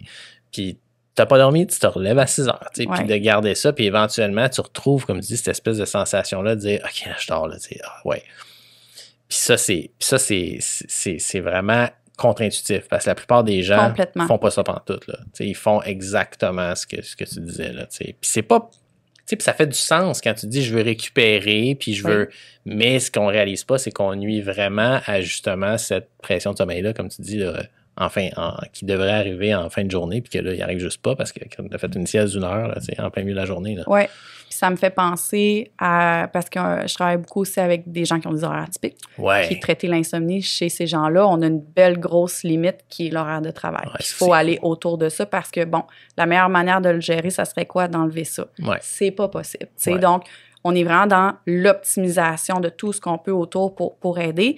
Et ce que je vois vraiment souvent, puis des fois qui peut être le plus difficile à traiter parce qu'on n'a pas cette partie de pression de sommeil-là pour nous aider, c'est des gens qui doivent se lever très, très tôt le matin pour aller travailler. Des gens qui se lèvent à 3 heures, 4 heures pendant la nuit, là, puis il y a beaucoup de gens dans les médias qui ont des horaires comme ça. Les premiers répondants aussi encore, des gens dans le transport des fois. Ça, les gens doivent aller se coucher plus tôt s'ils veulent dormir leurs 8 heures. Mais ils ne s'endorment pas à 6-7 heures. Ça. La pression du sommeil n'est pas là. Puis là, ça amène un gros stress. Puis plus on stresse, moins on dort, plus on regarde l'heure. Parce qu'on sait qu'à 3 heures, c'est souffrant, là. Un cadran qui sonne à 3 heures, il fait noir, tout ça. Puis on sait qu'il faut aller travailler, ils ont des grosses journées. Mais contre-intuitivement, au début, ce que je vais faire, c'est OK, tu vas à 8 heures dans ton lit pour essayer de t'endormir. À quelle heure tu t'endors généralement? À minuit. On va commencer par ça. Fait que là, cette semaine, là, tu te lèves à 4 heures, 5 heures du matin, tu vas aller te coucher, mettons, à 11h30. Puis c'est comme, ils n'ont pas le choix. Ils ont le choix, là, mais ils sont dans le programme, ils veulent l'essayer. Ah ouais, hein, mais là, on y va comme ça. Puis là, à un moment donné, ils s'endorment. Le stress diminue. Puis là, on peut essayer avec d'autres types d'outils, des fois de relaxation pour diminuer l'hypervigilance, de voir, OK, on va rajouter du temps petit peu par petit peu. Puis ça se peut qu'on n'aille jamais se coucher à 8 heures. Oui, c'est ça. Ça se peut que ça marche juste pas. Mais peut-être qu'on va être capable vers 9h30, 10h. Puis ça va être quand même mieux, 9h30, 10h, si on arrive à s'endormir vite, que d'y aller à 8, mais de s'endormir à 1h du matin. C'est clair. Parce qu'on stresse, puis il y a plein d'autres outils. On va leur demander d'enlever l'heure dans la chambre parce qu'on veut pas qu'il y ait vraiment de conscience parce qu'ils stressent encore plus. Il me reste juste 1 heure, ça vaut pas la peine. Il y a plein de pensées qui viennent en lien avec l'heure. C'est fou, c'est comme toutes des pensées que j'ai déjà eues. C'est bon. Ouais.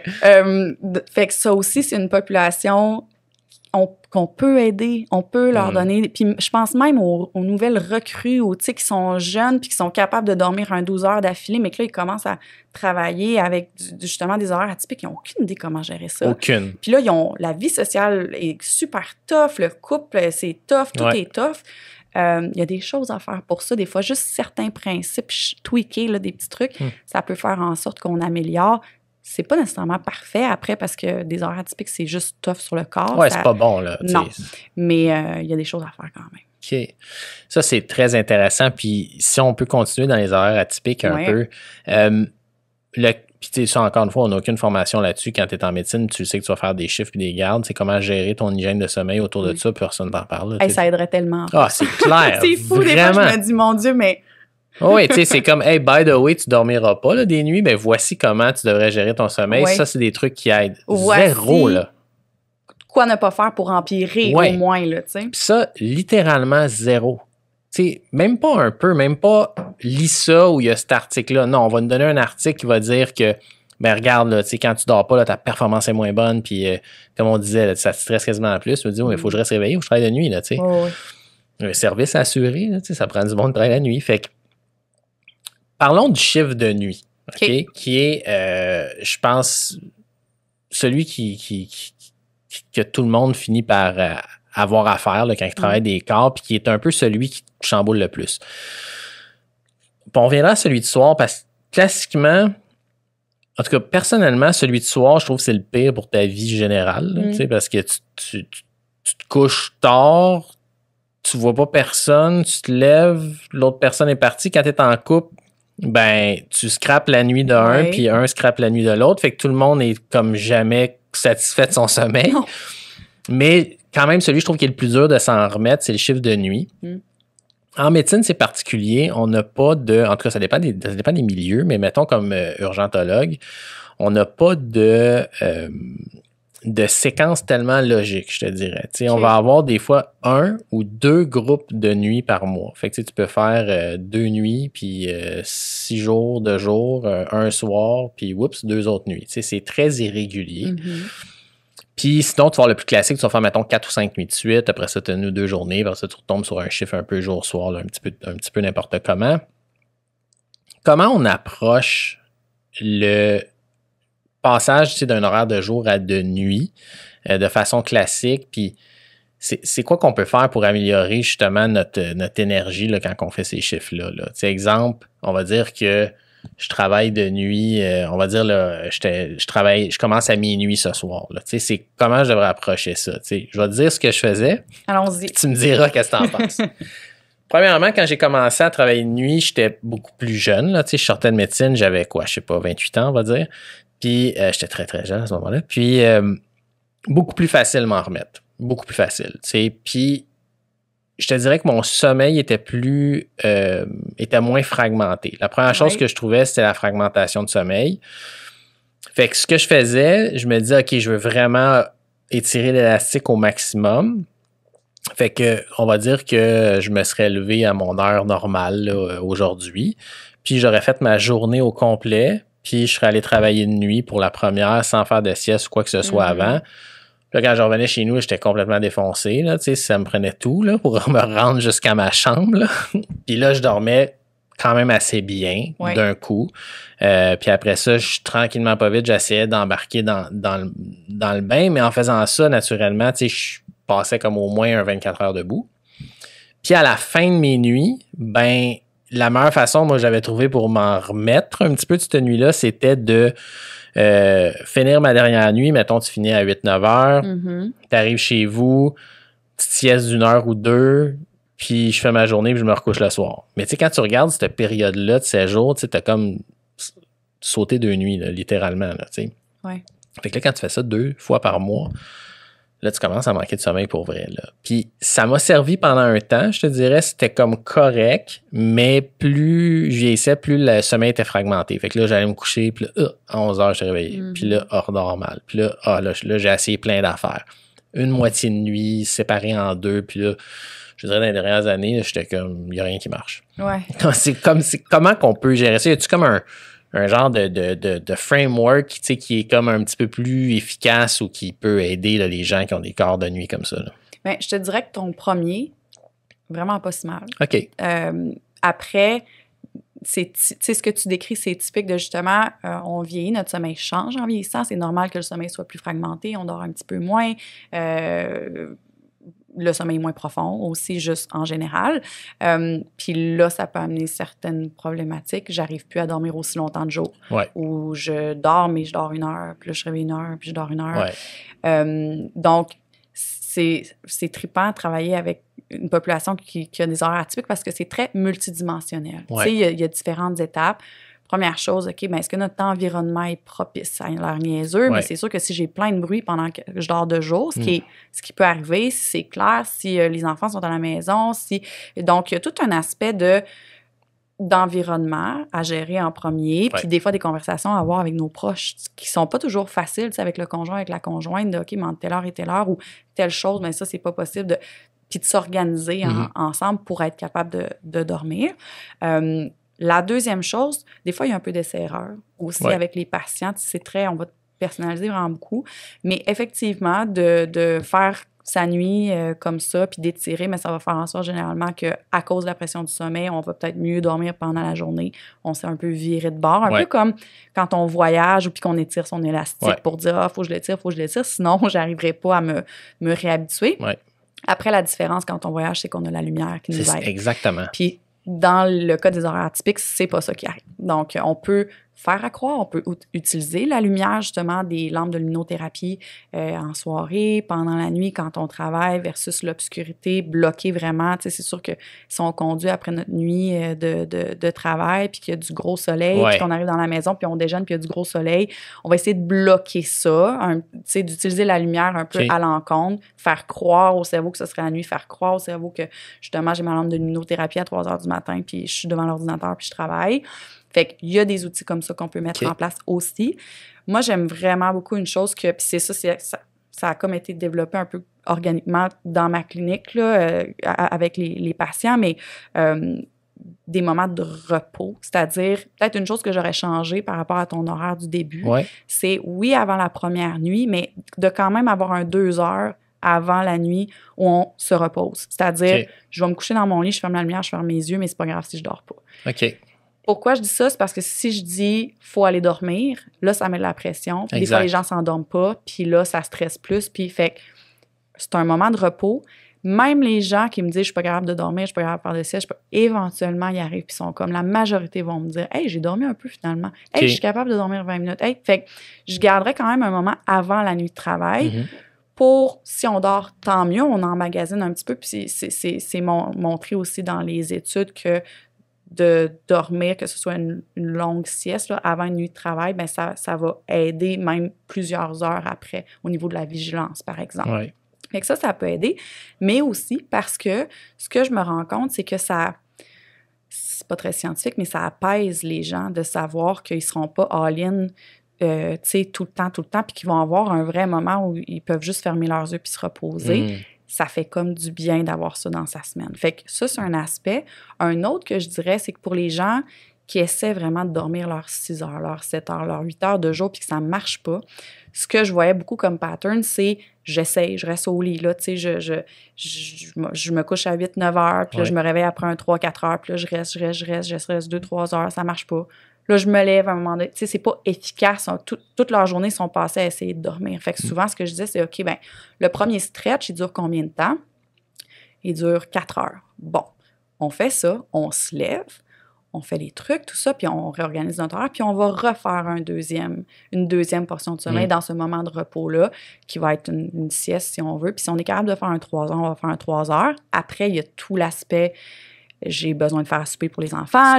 Donc, on prend tout ça en considération, puis on fait ce qui est possible. Mais on va essayer d'y aller en 2 temps à ce moment-là. Puis des fois, ça va aider parce que ça diminue un peu la pression de dire « OK, je peux juste faire mon 4 heures. » Puis finalement, ils sont capables. Fait que c'est juste des idées là, que je lance, mais on fait du cas par cas, mais il y a des choses à faire, même pour optimiser quelqu'un qui... Fait que chacun a un peu une recette qui va être différente en fonction de son pattern de sommeil. Il n'y a pas comme une recette miracle, là, tu sais, que tu dis si tu fais ça, c'est ça le mieux. Pas vraiment. Pas nécessairement, mais déjà d'être conscient de la physiologie puis de l'élastique puis des principes, de savoir, OK, bien, si je fais ça, je risque d'être plus somnolent là. Juste de connaître ça, puis on l'enseigne là, aux gens. C'est important qu'ils soient conscients de ça parce qu'après, si les corps changent, ils vont pouvoir se dire, ah, mais je sais comment ça marche, fait que je pense que je vais y aller comme ça. Puis c'est drôle parce que, tu sais, les programmes qu'on fait chez Aléo, c'est 5 à 8 semaines. C'est très court, mais souvent, à la fin, tu le vois que les gens n'ont plus besoin de toi. Tu sais, ils t'arrivent, ils sont comme, hey, j'ai fait ça, il y avait telle affaire, puis je l'ai géré de même, c'est-tu bon? Ouais, c'est vraiment bon. C'est ça qu'il faut. Mais c'est ça le best, tu sais, je pense, c'est de donner les outils aux gens pour qu'ils soient capables de gérer là, après, là, tu sais, puis de comprendre pourquoi ils font quelque chose. Parce que, tu sais, si tu dis, ben, tu sais, t'écoutes ce qu'ils disent, tu fais ça, puis ils sont comme, OK, mais tu sais, pourquoi je le fais, là, moi, je suis une grosse fan de leur expliquer, puis qu'ils le fassent d'eux-mêmes. Moi, je trouve que c'est l'approche, c'est la plus fun aussi, tu t'enseignes un peu, c'est cool, là. Puis les gens, après ça, sont comme, ah ouais, puis ils en parlent à leurs amis, puis là, tu sais, qu'est-ce que tu sais, tout le monde est aidé, là. OK, puis une autre question aussi, des fois, que je me suis fait poser, parce qu'il y a beaucoup de gens qui m'ont posé des questions avant que je te rencontre aujourd'hui, sur les travails de corps atypiques. timing de la nourriture dans tout ça, est-ce qu'il y a quelque chose à faire avec ça, tu sais, dans les corps, là, c'est comme, ça, je te dirais, j'ai expérimenté avec plein de choses. À un moment donné, je savais trop qu'est-ce que je faisais, là, mais y a-tu quelque chose avec ça, vraiment, ou? Oui. OK. Oui, parce que on parlait de rythme circadien, on parlait de lumière, mais la lumière, c'est le plus grand synchroniseur pour ces rythmes-là, mais il n'y a pas juste la lumière, hein. L'entraînement, le timing de l'entraînement, est-ce qu'on fait ça le matin, l'après-midi, le soir, quand on mange, ça a des impacts aussi. Puis ce qu'on sait souvent, c'est quelqu'un qui va travailler de soir ou de nuit ou qui a un travail qui est un peu relentless, là, qui a plein de choses à faire, ben on mange pas super bien. Hein. Non. Soit on mange pas assez ou on mange un burger, on mange les chips qui sont dans puis c'est jamais au même moment. Si tu veux boire de la malbouffe, là, tu viens à l'urgence de nuit. C'est sûr. Tout le monde est désinhibé, fait que tu sais, commande de la pizza, tu sais, c'est comme le classique. Puis des sacs de bonbons, là, t'en veux-tu, t'en as, là. C'est là que ça se passe. Mais puis c'est parce que ça réconforte. C'est clair. C'est comme une fois de temps en temps, je ferais ça aussi, moi, là, mais tout le temps, au quotidien, juste pas bon pour nous, puis ça aide pas le sommeil non plus. Fait que l'idée, c'est d'essayer. Puis c'est un peu ça qu'on essaie de construire dans les programmes aussi, c'est d'avoir des routines selon le type de corps de travail. Tu sais, j'ai un corps de nuit, j'ai un corps de soir, j'ai un corps le matin, puis je connais pas mal mon horaire de sommeil à ce moment-là. Quand est-ce que je vais utiliser la lumière, pour chaque truc, tu sais. Puis oui, la nourriture, si on est capable de manger à peu près au même moment, ça aide. Les principes de base de pas manger une espèce de gros repas juste avant d'aller s'endormir pour notre sommeil de jour, par exemple. Mais de pas aller se coucher non plus le ventre complètement vide, avoir super faim parce que là, on va se réveiller. Puis, fait qu'il y a des principes comme ça. Faire attention au type d'aliments aussi selon. Puis, tu sais, les programmes comme ça, c'est pas des programmes d'hygiène de sommeil, mais on en parle quand même. Fait que caféine, sucre, toutes ces affaires-là, souvent quand on travaille de nuit, on va carburer à ça. Mais je pense que c'est important d'essayer de prévoir, de dire, OK, mais à telle heure, j'arrête. Je sais qu'il faut que j'arrête parce que là, je veux être capable de m'endormir. Donc, comment utiliser la caféine, comment utiliser au bon moment, mais aussi arrêter. Fait que, essayer d'avoir des heures régulières quand c'est possible. C'est pas tout le temps possible. Puis, tu sais, d'un peu mimiquer ce qui se passerait dans la journée, là. Donc, tu sais, selon ce que la personne me dit de son horaire, il commence à travailler à 10 heures, il faut qu'il fasse à souper à la maison à 4 heures, ou tu sais, on va décider ensemble, OK, ben il va y avoir la période de repos qui va être excitant à tel moment. Puis des fois, les gens vont manger avant ça, des fois, ils vont manger après, mais il faut faire quelque chose qui est réaliste aussi pour que les gens puissent le suivre. Puis bon, ça change-tu un peu le type de bouffe? Exemple, tu sais, moi, le classique, c'était, mettons, je me levais, je sais pas, là, tu sais, quand je réussis à dormir un bon bloc, je me lève, je sais pas, à 5h30 l'après-midi, tu sais, puis là, c'est comme, on fait à souper, puis moi, mon premier repas, c'est un souper. Littéralement, puis la nuit, je mangeais, par contre, un dîner, tu sais, littéralement un dîner, puis un petit déjeuner avant de me coucher. C'était comme un peu ça. Ben, c'est vraiment bon. OK. Fait que c'est pas super, ça. Non, c'est pas fait pantoute. OK, good. Parce qu'à un moment donné, en tout cas, moi puis Alexandre, là, mon collègue là, qui fait les épisodes d'intervalle avec moi, les questions-réponses, on a travaillé de nuit beaucoup ensemble, puis on travaillait, on essayait plein d'affaires, là, tu sais, manger, pas manger, quoi manger, tu sais, puis écoute, à un moment donné, on était comme, tu sais, moi, je suis revenu à ma vieille méthode de dire, ben, la seule chose que je déplace, dans le fond, c'est mon dîner. D'habitude, je le prenais à midi, là, je le prends à 2h du matin. C'était la seule chose vraiment qui changeait.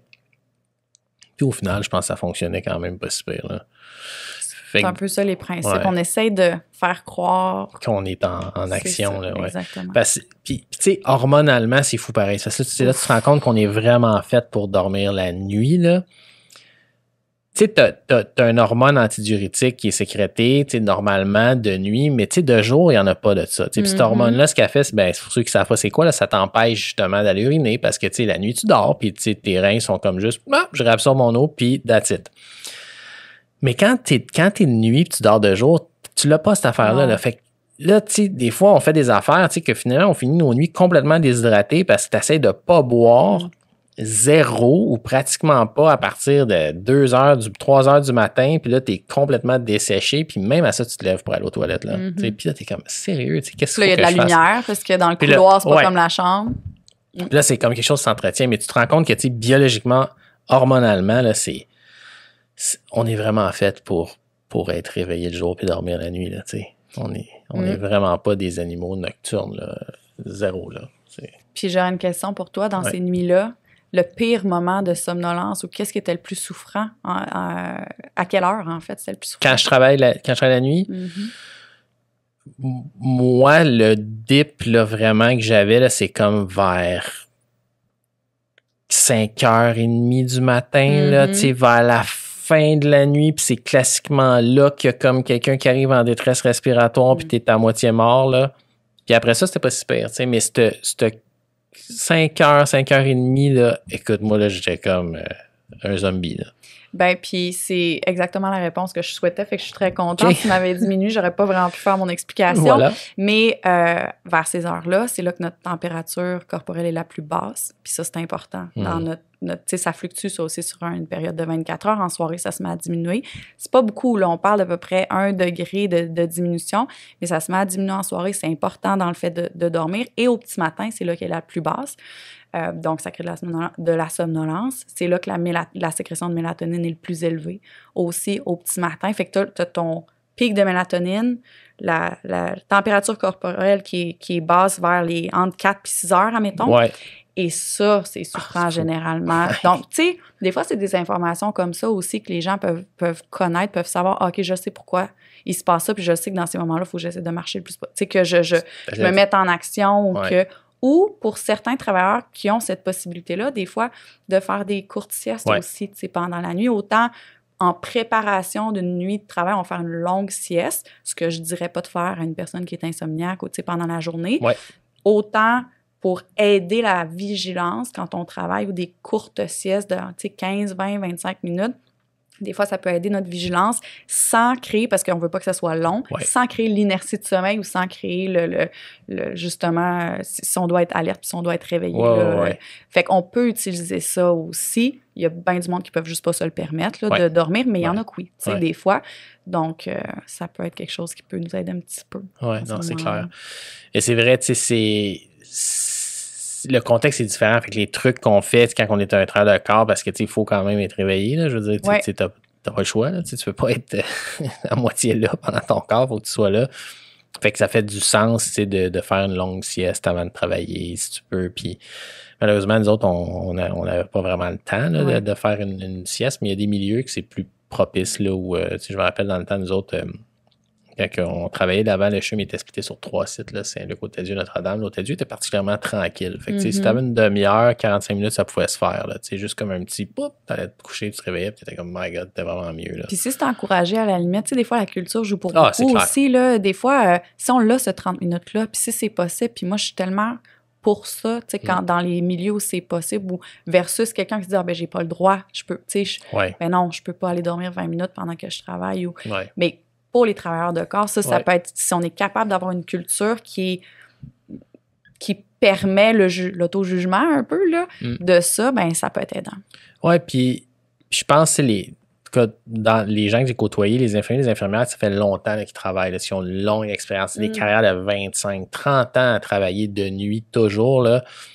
Eux autres, il y avait la formule adaptée pour eux. Là. Écoute, j'ai jamais vu du monde avec autant d'énergie de nuit. Là, j'étais comme, my God, que vous êtes comme rayonnante. Là, c'est comme impressionnant comment ils ont comme réussi à adapter leur vie autour d'un horaire atypique puis que ça fonctionne.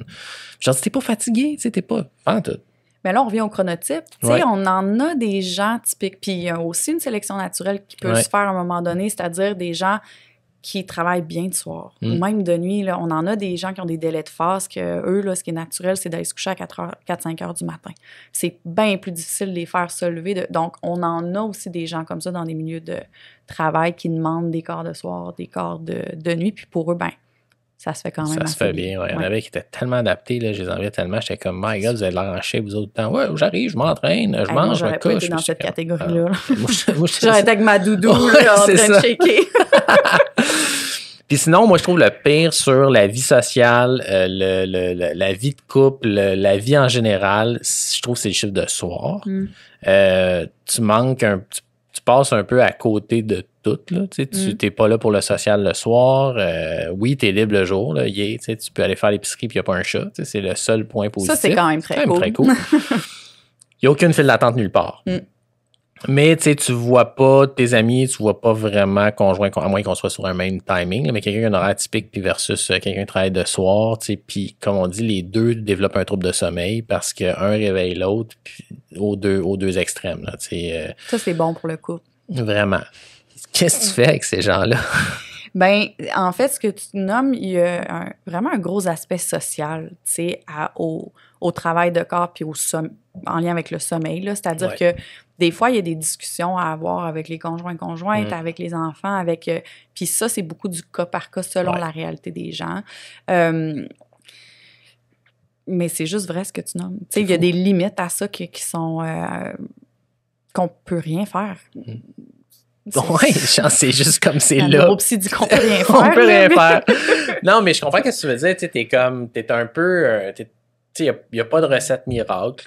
On met les mêmes principes que tu dis, qu'on essaie d'adapter, mais à un moment, nous autres, souvent, c'est fois ce qu'on faisait, puis on aime ça dormir ensemble. Là. Ma femme, c'est comme on est bien, on dort bien ensemble. Il y a des couples que zéro, puis il y en a même qui disent, crime, vous aurez peut-être mieux de faire la chambre à part, puis puis chacun dort de son bord. Il y en a qui le font. Il y en a qui le font, puis ça fonctionne très bien, mais de soir, c'était une des rares fois où des fois on était comme hey, là, regarde ce soir là, moi quand je reviens de travailler je vais dormir dans l'autre chambre parce que sinon je réveille ma blonde ou vice versa, ça fait que ça fonctionne juste pas. Et quand elle se réveille ça me réveille, fait que des fois nous autres c'était comme notre truc qu'on faisait puis ça fonctionnait quand même vraiment mieux, une fois de temps en temps, mais on le faisait pas assez souvent parce qu'on est bébé là. Mais tu sais, c'est juste niaiseux de même. On aime mieux mal dormir. On aime mieux mal dormir ensemble. C'est un peu épais, là, mais c'est ça qu'on faisait quand même au final. Ouais. Mais quand on le faisait, on était comme aïe, c'est la vie, ça. Puis là, le soir d'après, je vais rester. C'est toujours de même. Mais en fait, je dis, il n'y a pas de solution, c'en est une. Ouais. De décider, c'est pas obligé d'être tout le temps, mais de décider d'une fois de temps en temps, OK, il faut vraiment qu'on dorme. On a besoin de ça. Fait pour un type de corps de travail qui est le pire. Puis ça vient justement dans les conversations, dans le type de solution qu'on peut avoir des fois à deux. Puis on le voit chez les travailleurs de corps, les travailleuses de corps. Et des fois, il peut y avoir des problématiques là, en couple à cause de tout ça. Donc souvent, on va avoir justement, OK, posons cette question-là, parlons de telle chose. Puis si on fait pas le même travail, des fois, c'est difficile de comprendre vraiment la réalité d'un policier ou d'une policière quand le chum ou la blonde, eux autres, je sais pas moi, travaillent dans un bureau, 9 à 5, c'est ça. Ils le voient, mais c'est prenant, là. Puis on parle d'un travail aussi extrêmement stressant. Fait qu'il y a tous ces aspects-là, mais des fois, oui, de dormir séparés, quand on est malade, à la limite. Tu sais, dans des moments où c'est comme j'ai besoin de récupérer, ou quand des gens de garde aussi, qui peuvent se faire réveiller à n'importe quel moment, mais que là, on stresse parce que là, ça va réveiller l'autre personne. Il y a des choses comme ça, situationnelles au niveau de l'environnement qu'on peut mettre en place pour aider. OK. Fait que finalement, je n'étais pas si pire pendant mes horaires atypiques. Je n'étais pas si pire. Ça va quand même. J'ai quand même navigué pas si mal, mais quelle différence depuis que je travaille plus de nuit. Tant mieux. Oh my God, c'est fou. Place de la technologie. Truc pour tracker le sommeil.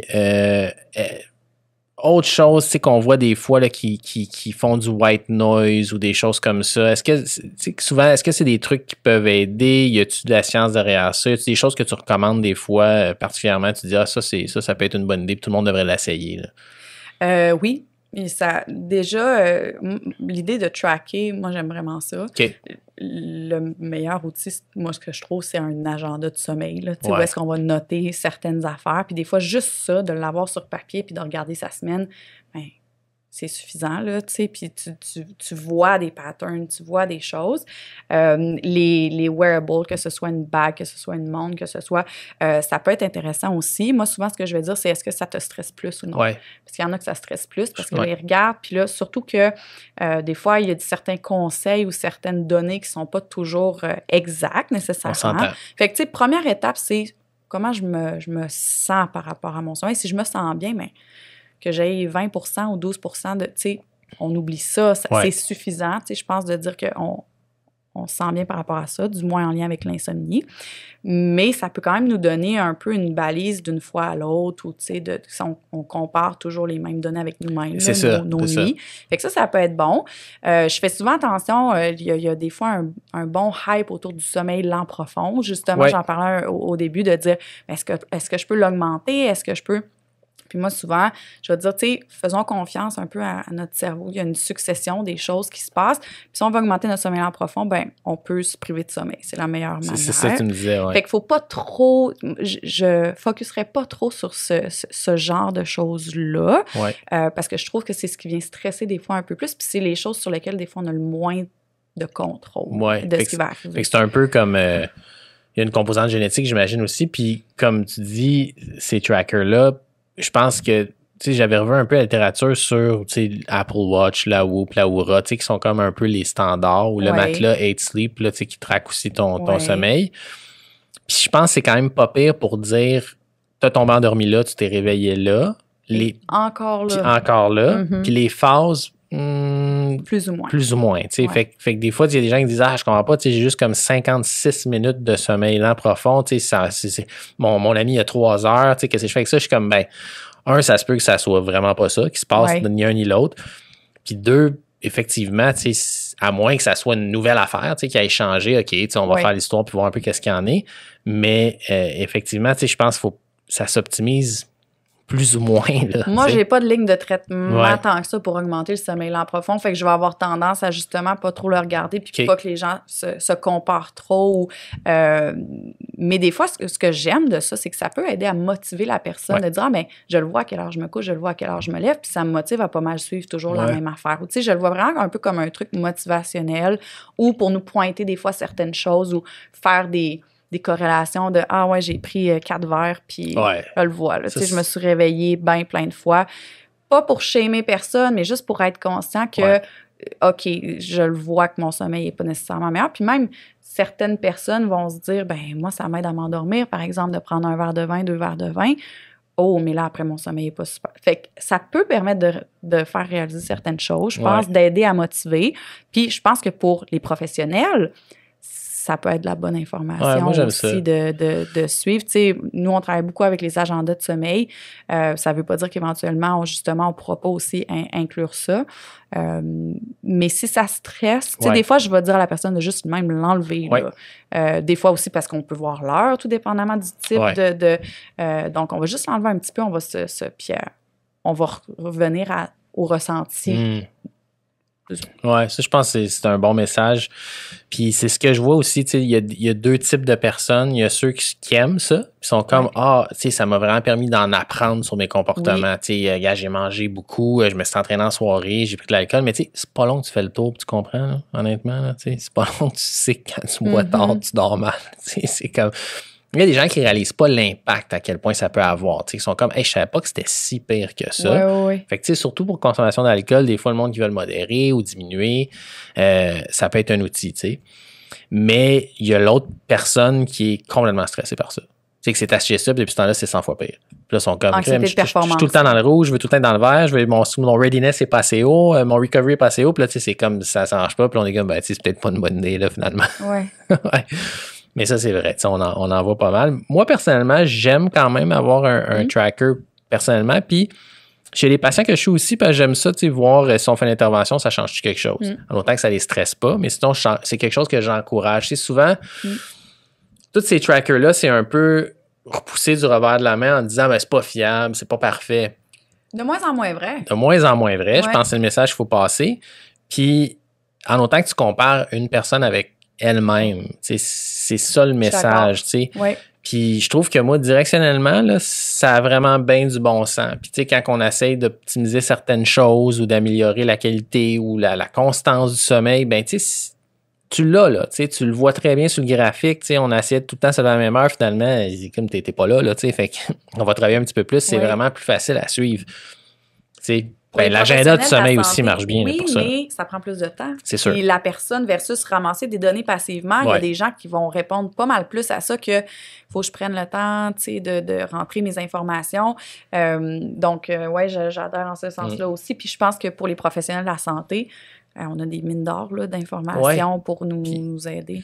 Tu sais, oui, c'est pas parfaitement accurate, là, tu sais, on le sait, là, tu sais, moi, je l'utilise des fois aussi pour la perte de poids, c'est con, mais juste la dépense calorique, c'est pas fiable, là. On le sait, là, que c'est pas ça, là, tu sais, mais on peut pas me faire une calorimétrie à tout le monde, là, puis se promener avec un reader pour savoir exactement, tu sais, je veux dire, on peut pas les mettre dans une chambre isolée puis calculer la différence de température. Des fois, c'est good enough. C'est good enough pour dire, mais regarde, aujourd'hui, t'as rien fait. Tu sais, t'as pas bougé, t'as dépensé à rien. Fait que, tu sais, c'est ça, tu sais, fait que c'est ça qu'on veut éviter. Fait que je pense qu'il y a une utilité. Puis moi, je suis d'avis qu'il y a bien des professionnels de santé qui devraient encourager un petit peu plus, ou la plupart des gens en ont une montre. La plupart des gens en ont une bébelle qui traque quelque chose, au moins de s'intéresser puis de regarder. Tu sais, ça traque le sommeil, bon, on va jeter un coup d'œil.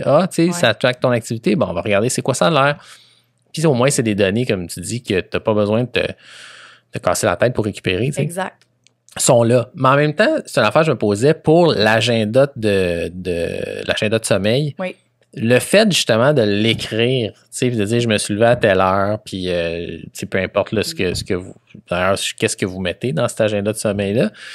Est-ce que juste ça, c'est pas une intervention comme puissante, tu sais, de dire 100%. Tu sais, comme tu l'écris l'heure, là, je me suis réveillé à 6h20, puis Caroline, tu sais, on s'était dit qu'il fallait que je sois tout le temps debout à telle heure. Ça doit avoir un impact, là. Vraiment. Puis moi, je tripe sur la thérapie de sommeil parce que je trouve que c'est simple, quelque chose de simple, de base, qui a des super gros impacts. L'agenda de sommeil, c'est un super bon exemple. Outil, là. C'est un outil. Ça fait partie de... Tu sais, nous, c'est dans une application... Tout est là, c'est gratuit, là, d'ailleurs, même l'agenda de sommeil en tant que tel, n'importe qui pourrait l'utiliser, même sans faire la thérapie.